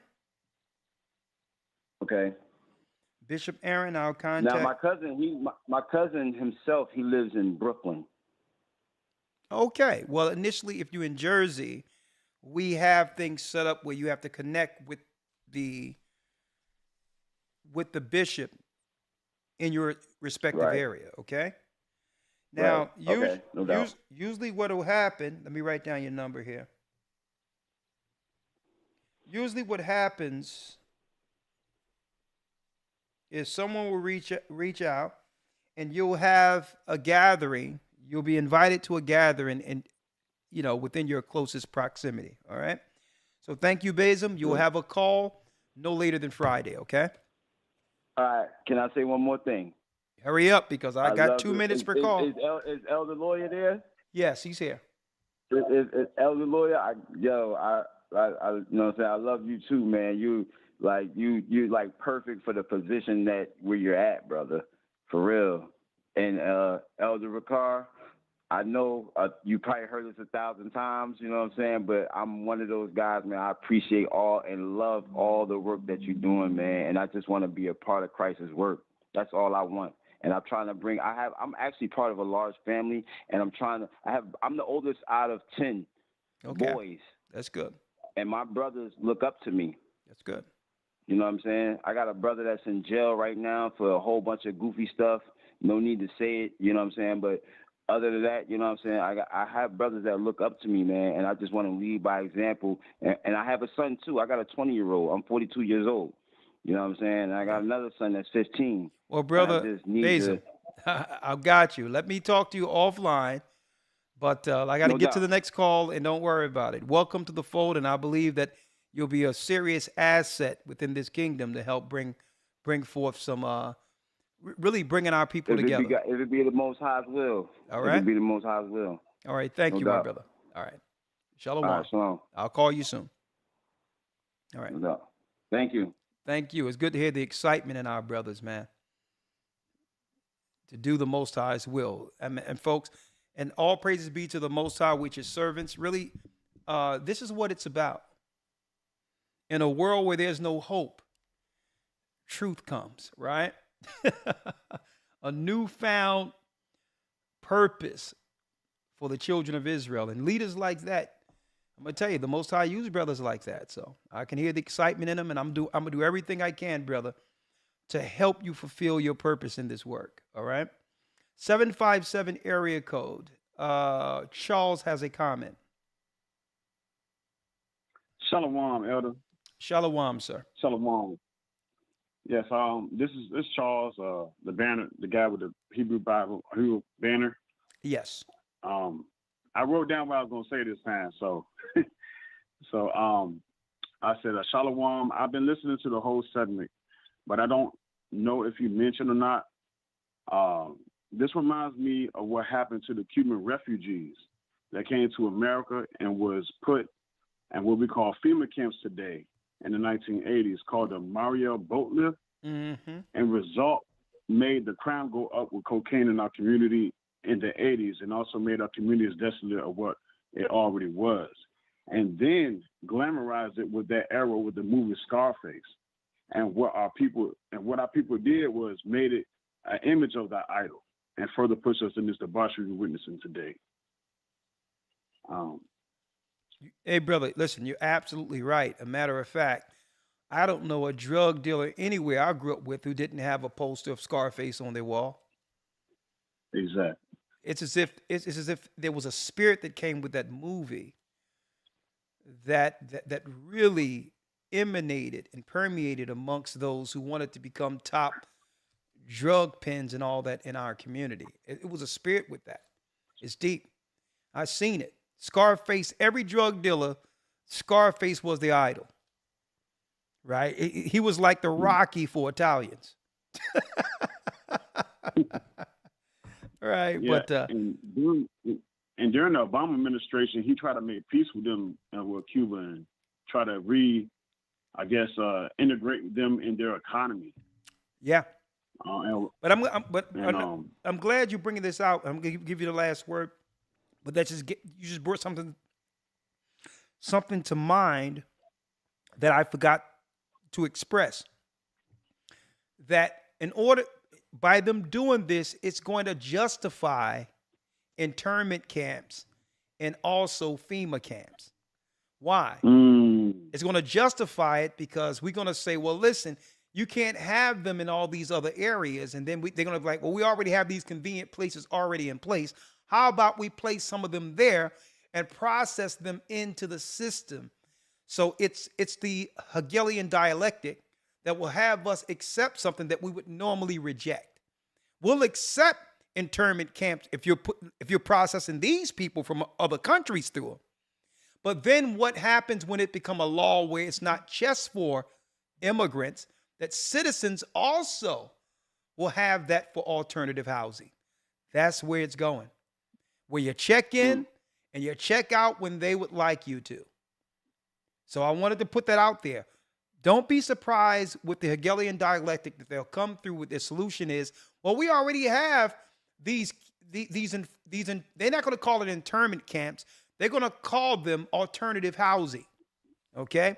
We already have alternative housing and beds and all these things, and they're just empty. Remember FEMA camps? Watch they repackage this and have Americans get behind it with our people and saying, well, don't have them in our neighborhood, put them in there. But when our sisters get evicted and all that, and they're pulling Section 8 away from us, they're going to say, listen, we have empty beds over here, right? We have empty beds right here in these camps until you get on your feet. And this is how it's going to happen, folks, internment camps. But go on. I'm glad you brought that out. And I also feel compelled to apologize for my miscommunication I had last Wednesday when I was at Tabernacles. Oh, it's okay. I really meant that the Holy Spirit was so thick that if any tactics the enemy might creep up in mind was quickly identified because it didn't reflect the spiritual utopia I was in being on holy ground. Yes. Yeah. Well, thank you, brother. Sometimes I get nervous and all of that. I'm speaking to you because I highly respect you. Well, thank you. Well, it's okay, brother. It's okay. I'm just a brother, right? But at the end of the day, I understand how sometimes the excitement comes up and there's a loss for words. You're trying to grab exactly the words to say with the minimal amount of time. So sometimes you get anxious and it doesn't come out right. Brother, it's okay. But what was coming out was as if there was an issue you weren't bringing forth. No. And I didn't want anyone to speculate that something is going wrong when there isn't. Okay, but I understand. Yeah, and that's exactly what I didn't want. I for all praises, I had a great time. It was a blessing. Them UFOs or whatever I want to say. Hey, everybody was in a whole utopia. It was beautiful. Yeah, thank you, my brother. I really appreciate it. All right. Yep. Shalom. Shalom. Shalom, elder. Now, someone asking, thank you for clearing that up also. Someone asks, who are the Italians? Italians are Edomites. Okay?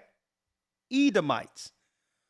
Esau's grandson Zepho went into Italy and became king of Italia. And that's written of in the book of Jasher, right? When you look at the god Janus, that's another name for Esau's grandson. That's where the first satanic temple was placed, under Esau, where Satan would come in and out of gates or vortexes into the building like he's doing at the Vatican now, okay? But guess what? It started with Zepho opening up gates so that Satan can come in and interact and direct the republic or his city, okay? Janus is another name for him, Zepho, and right now Esau's grandson Zepho is actually buried in Cyprus, Ayia Napa, Cyprus, till this day, proving everything that we're teaching correct, okay?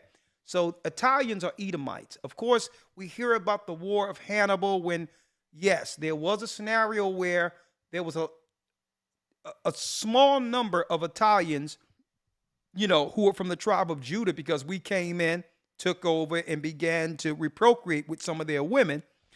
And some of the Sicilians, especially dark like us, Moses and others, are from the tribe of Judah. But the whole deal is those are the minority of particular Italians. Italians are Edomites, okay? All right. What's next?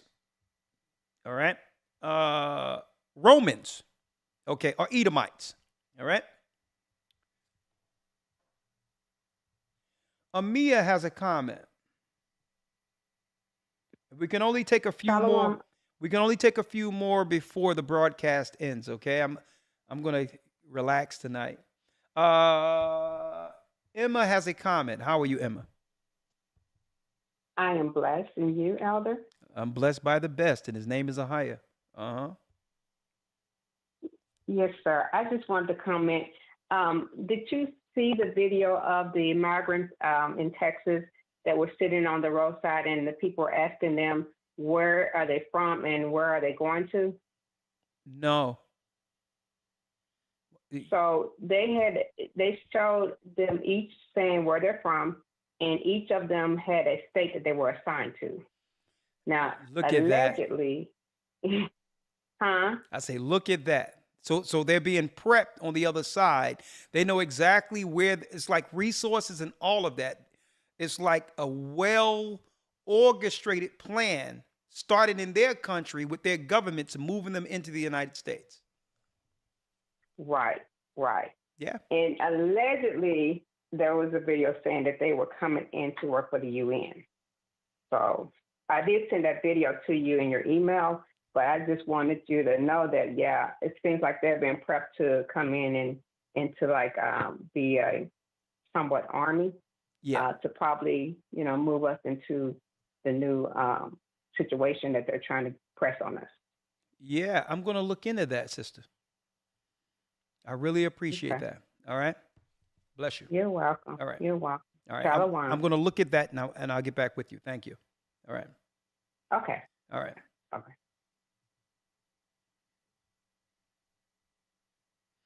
All right. Some people were asking when it comes to the Philippines, what tribe that they come from. Okay. Well, there is some information that shows, believe it or not, Naphtali.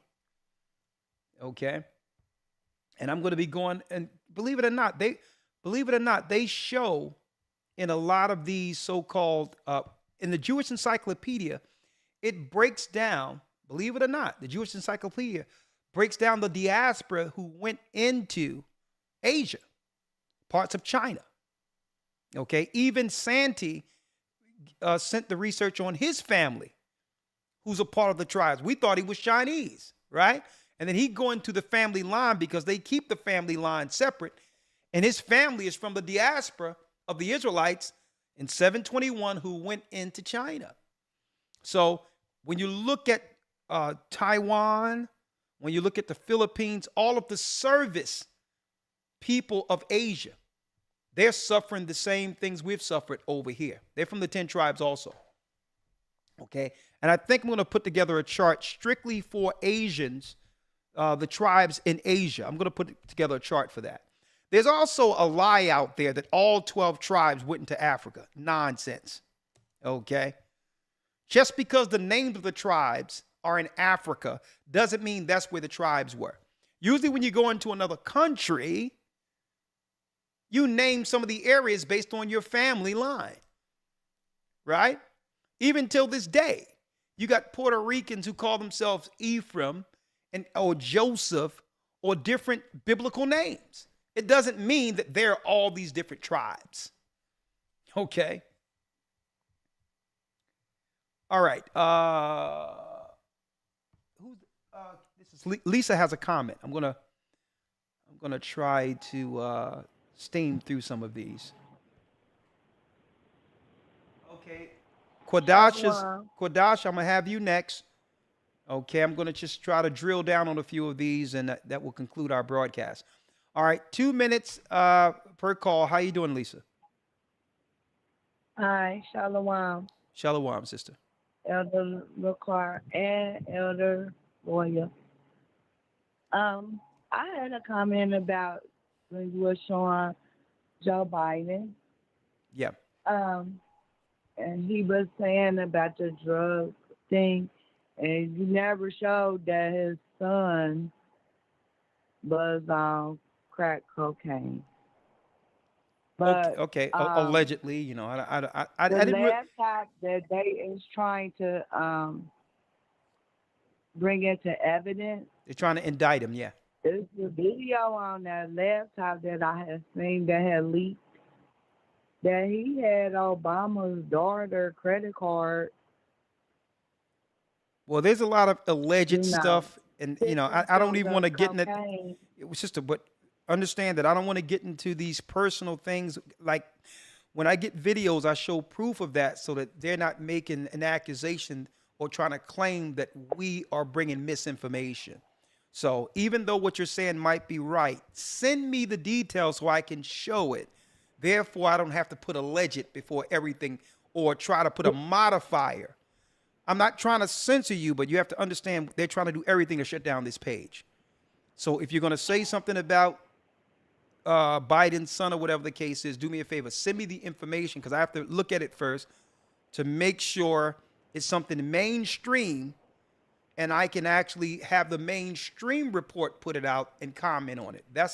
We've been restricted to a point where we just cannot say things without proving it. They're trying to stop. Oh, you better believe that's restricted.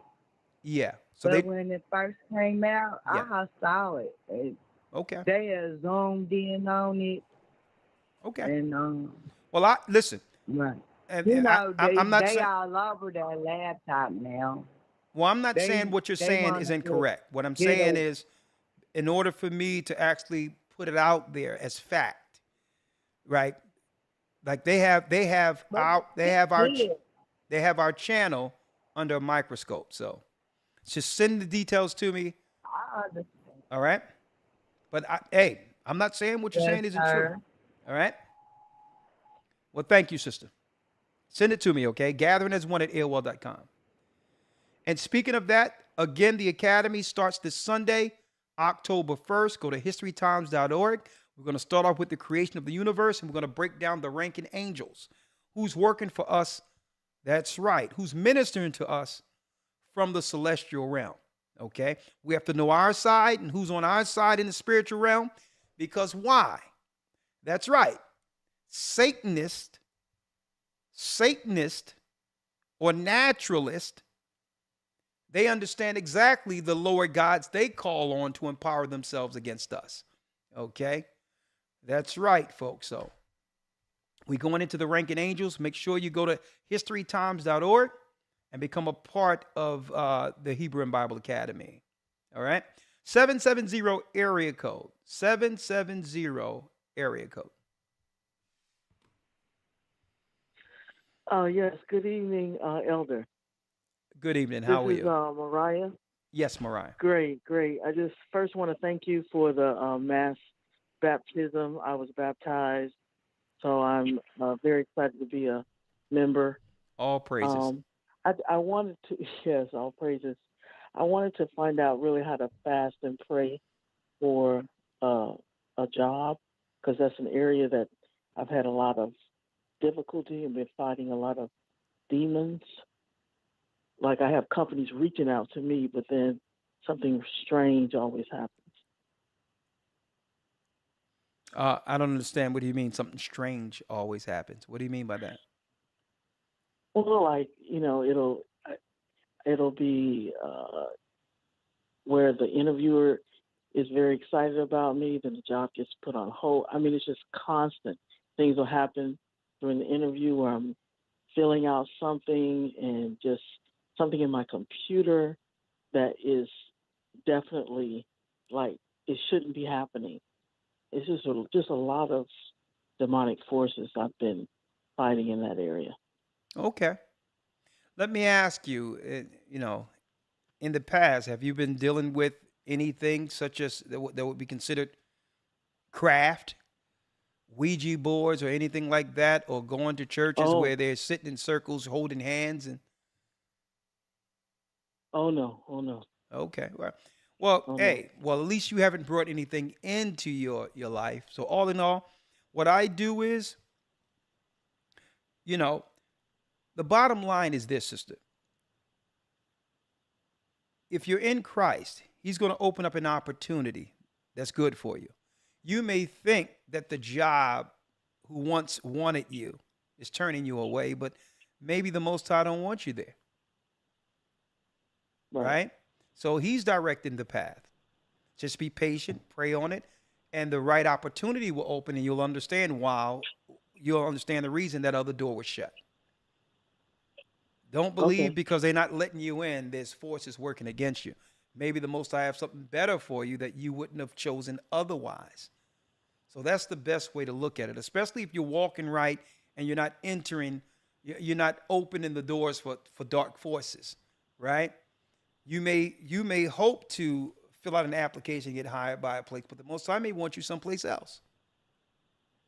Just stay in prayer, and he'll direct you into the right place, right? But in the meantime, in the meantime, Jesus was baptized. Fill your lantern. Get into that word, study, and pray and apply the word, and just strengthen yourself so when those doors open, you'll conquer. Right? Right. All right? Right. Thank you so much. You're welcome. Bless you. All right, coming down on the end of this, but before I do so, is that Kaim? Shalom, Elder. Shalom. How you doing, Kaim? All right, pretty good, Elder. I wanted to say yes, that Hebrew Bible Kaim is going to be another fire burning thing, Elder. I know what helped me out is like. Because I be seeing a lot of brothers and sisters being tossed to and fro. Go online and take time out with these lessons, and make sure you praying 3 times a day, because we got to get on one accord. They're going to bring things against us, and we're united. It's going to reach the heavens for us to be covered. And Elder, I wanted to share one scripture. As a matter of fact, Elder, due to the fact that I was going through the lessons very frequently and praying, I was telling brothers about, because I was seeing a lot of so-called immigrants, and they work at smoke shops, and I was just seeing them, and they be panhandling, asking people for money. I see them always on the side, and it's like I started noticing they was like in the neighborhoods where we frequent at, and I wanted to share one scripture. This is Psalms 37:9. It says, "For the evildoers shall be cut off, but those that wait upon the Lord, they shall inherit the earth." So, we got the king, we got the victory, like my brother Barzell say. So, Elder, I want to thank you guys for the work, and I'm gonna keep pushing, and and keep on going through these lessons. Elder, I keep finding lessons after lessons, and I'm gonna try to set up the protocol so I can have a talk with you one day. Okay, no problem, brother. Look forward to that. All right? Water. All right, bless you. And thanks for the scripture. All right.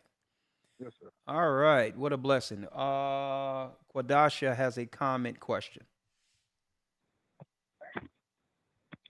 Shalom, Elder. Shalom, Sister Quadasha. How are you? I am well. Just want to give thanks and praises to the Most High and Yeshaya, and to you for everything that the Most High has blessed you in your walk. The teachings have changed my life. All praise be to the Most High. I missed the baptism. Yes, I missed the baptism, and I reached out to the bishop here in New York, but I haven't gotten a response yet. Okay.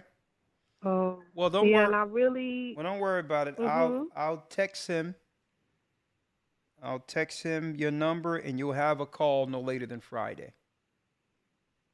Okay. And also what you said about, the people from Venezuela coming over, I see that a lot. And that explains why I see so many, of I didn't even know I didn't know if they was Mexican or where they were from, but now I know, and it's like there's no loans for our people. I have a sweet potato pie business, and they make it so hard for us to get loans, when they can come over and just get mortgages and everything, you know. Yeah. So it's really hard for our people, but I'm not gonna give up. I'm restarting my sweet potato pie business after the COVID, and Well, I have a couple. Well, I'll tell you this. Well, it's unfortunate what you're going through, but one thing I can say is that the people in the church, even New York, we support one another, right? So if you have a business, you come through the church, and when the sun go down Sabbath, if you have something, a good product such as a good sweet potato pie, man, my mother could make sweet potato pie, boy. But anyway, a sister in D.C. when we were there, oh my goodness, tastes just like my mother's. So if you make good sweet potato pie, sister, you have a network of support that people will support you in the church. But make sure you're there first. Make sure you're there first to get the word. You're there to get rooted first. And once you come through, eventually, through time, if you want to bring your products through at a certain time when the Sabbath is over, I'm sure we'll support you. Okay? Okay. All right. I appreciate that. And another thing is you can become a part of GOCC Network. You go to gatheringofchrist.org, GOCC Network. You get a banner there. And what you can do is, especially if your products are good, right?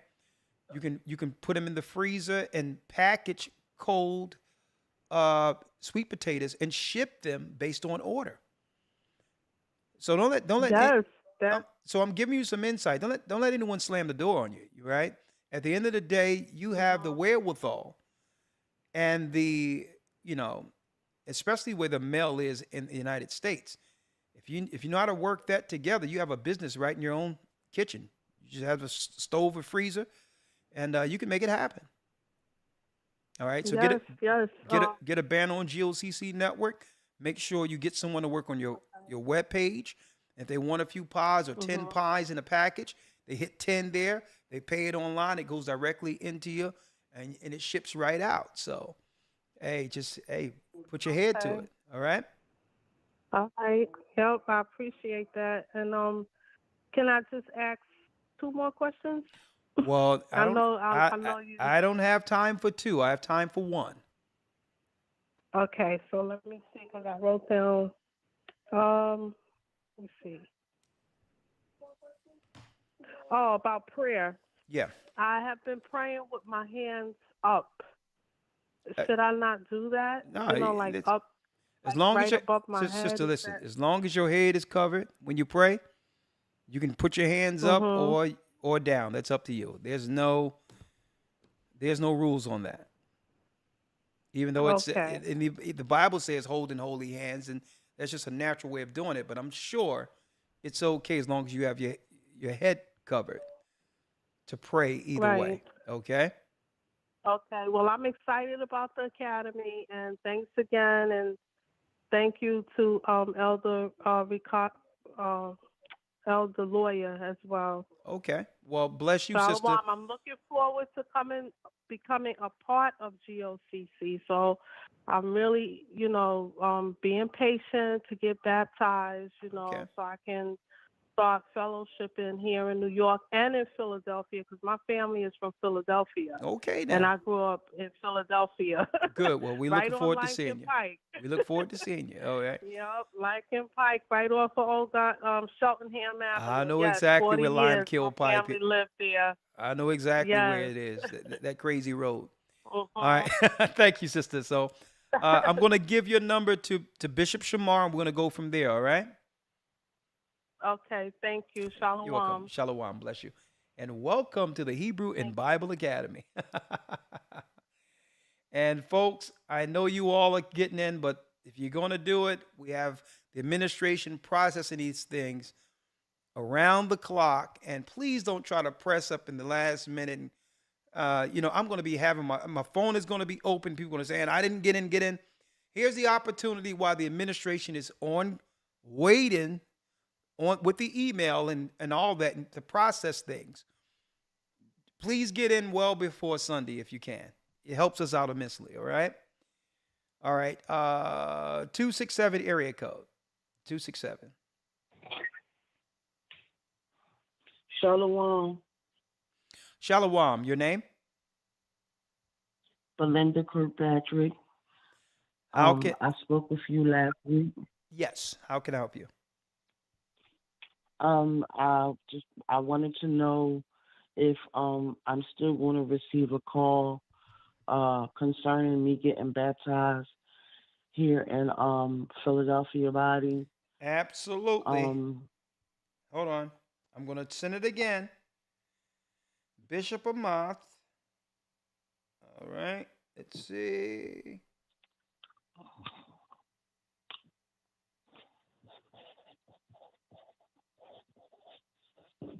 All right.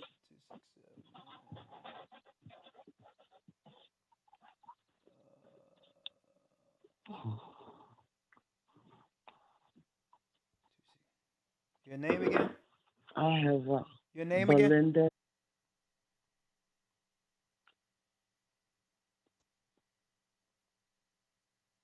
And I have a question. Okay, go on. You can about answer. the academy. Yes, ma'am. If I'm not able to pay all or pay the half, because this will be my third academy. Yeah. Is there any way I can go on a payment plan? Well, yes, Because sister, but that's we don't discuss business over the call. But I'm sure if you send an email and let us know what's going on, we'll work with you. Okay? We'll work with you. I Okay, mean, and I wanted to for also those who don't know, it is a share. cost. It's what, $150 for a 3-month program. All right? But yes, Yes. sister. But The go on. last time, yeah. The last time it was 75 up front and then the other 75. Yeah. But I will explain in the email my circumstances. Yeah. Well, just well again, sister, just send an email. Let us know your details. We've been more than happy to work with you. You know, and their sponsors too. Okay, So under certain circumstances, if someone can't afford it, we work it out. Some people, their circumstances doesn't allow them to pay anything. We make sure those people get into. So, but again, that's something separate that the administration deals with. I don't even deal with enrollments. All right. So I would say send the email, lay out your details, and I'm sure we'll be able to help you. All right. Okay. All right. I also wanted to share an experience that Ahaya had protected me from the mainstream music industry. In 2017, I had an interview with a record label to become a ghostwriter, and they hired me. But this was before I knew what direction the industry was going into. And they hired me, but they never called me back because I posted on my social media that I thank Ahaya for giving me this job. And I never started the job. Yeah. So Ahaya protected me from entering into that industry. And I'm grateful. Now that I'm seeing all that I'm seeing and I know what I know about the industry, I'm so grateful. All praise to Ahaya. Well, all praises. Well, we glad we have one for the righteous side. Okay, you can write and do your music right on this side, and still have your soul intact. And that's what we're going to talk about next week. We're going to talk about our next program next week. selling your soul to the industry. That's our Wednesday broadcast. So let's hold what you're saying here, and we're going to talk about that next Wednesday. Selling your soul to the industry. All right? So don't worry about it. You chime in next week, and I think that you'll really enjoy the next program. How we're going to really break that down. All right? Okay. All right. Bless you. And I'll see you in the academy this Sunday. Shalom. Shalom. All right. Oh, yeah, that's going to be a deep program next Wednesday. All right. Going down, only a few more calls. 330 area code.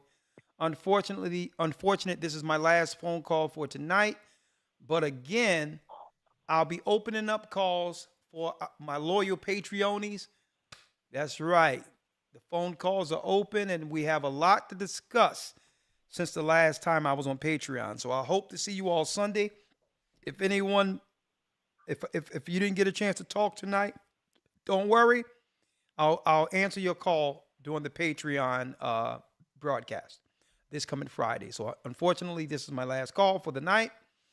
I'm digressing. I'm digressing into digression. Okay. 330 area code. Shalom, Elder. How are you? I'm blessed by the best, and his name is Ahia. Your name? I'm Sister Zayek Watson, the Cleveland Body. Okay, the floor is yours. 2 minutes. I just had a really quick question for you. I know earlier you had mentioned that the Venezuelans are Asher, and I wanted to ask if that same, if all like South American countries were Asher, or is it different? No.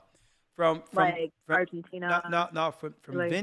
From Venezuela, Colombia, into Argentina. That's Asher. Okay.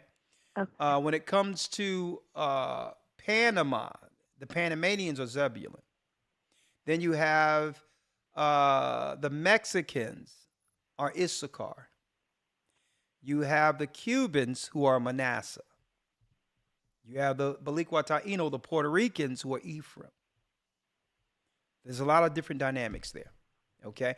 If you're near the Panama area, all around there, that's Zebulun. You got it? Yep, I got it. Thank you. You're welcome. Thank you. Great question. All right. Have a good night. Good night. All right. Unfortunately, thank you, Elder Ramar, for manning the blog talk. Thank you, Elder Dell in Iraq, for all you do in monitoring. Thank you for using Blog Talk Radio. Goodbye. Moderating the chat. You know, I love you, brothers. Stay strong. And you brothers and sisters, stay strong in the spirit and understand that you were born into a war. And knowing who you are is half the battle. We're the children of Israel. We are back, and we got next. Have a great evening. HistoryTimes.org.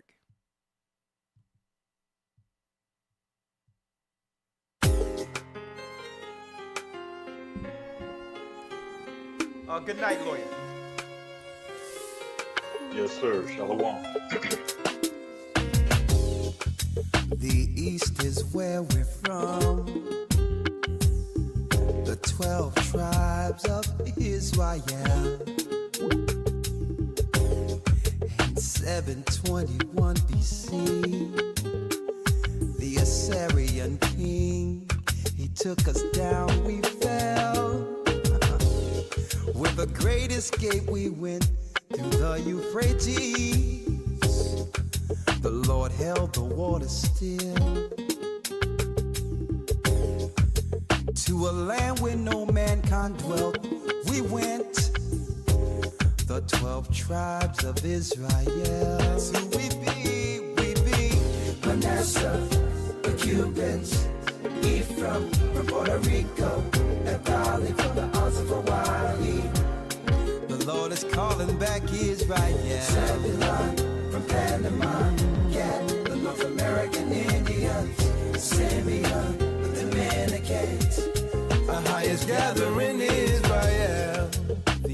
Arabs and Africans told us at gunpoint to gather our wives and children that sold us. In the belly of these great ships we traveled in fear.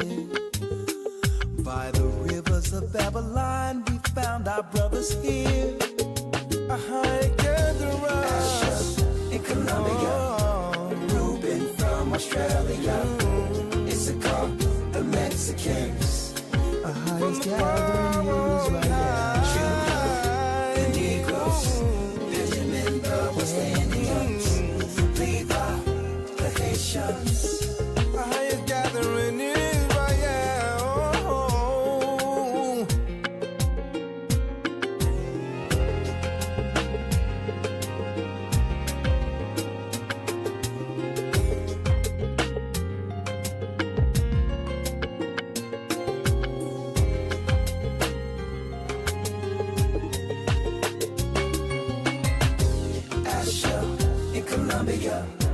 Reuben from Australia, Issachar, the Mexicans.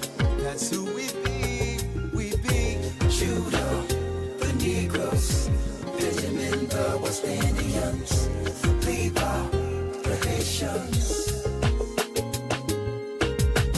Manasseh, the Cubans, Ephraim from Puerto Rico, Naphtali from the Isles of Hawaii. The Lord is calling back Israel. Zebulun from Panama, Gad, the North American Indians, Simeon, the Dominicans. Our highest gathering is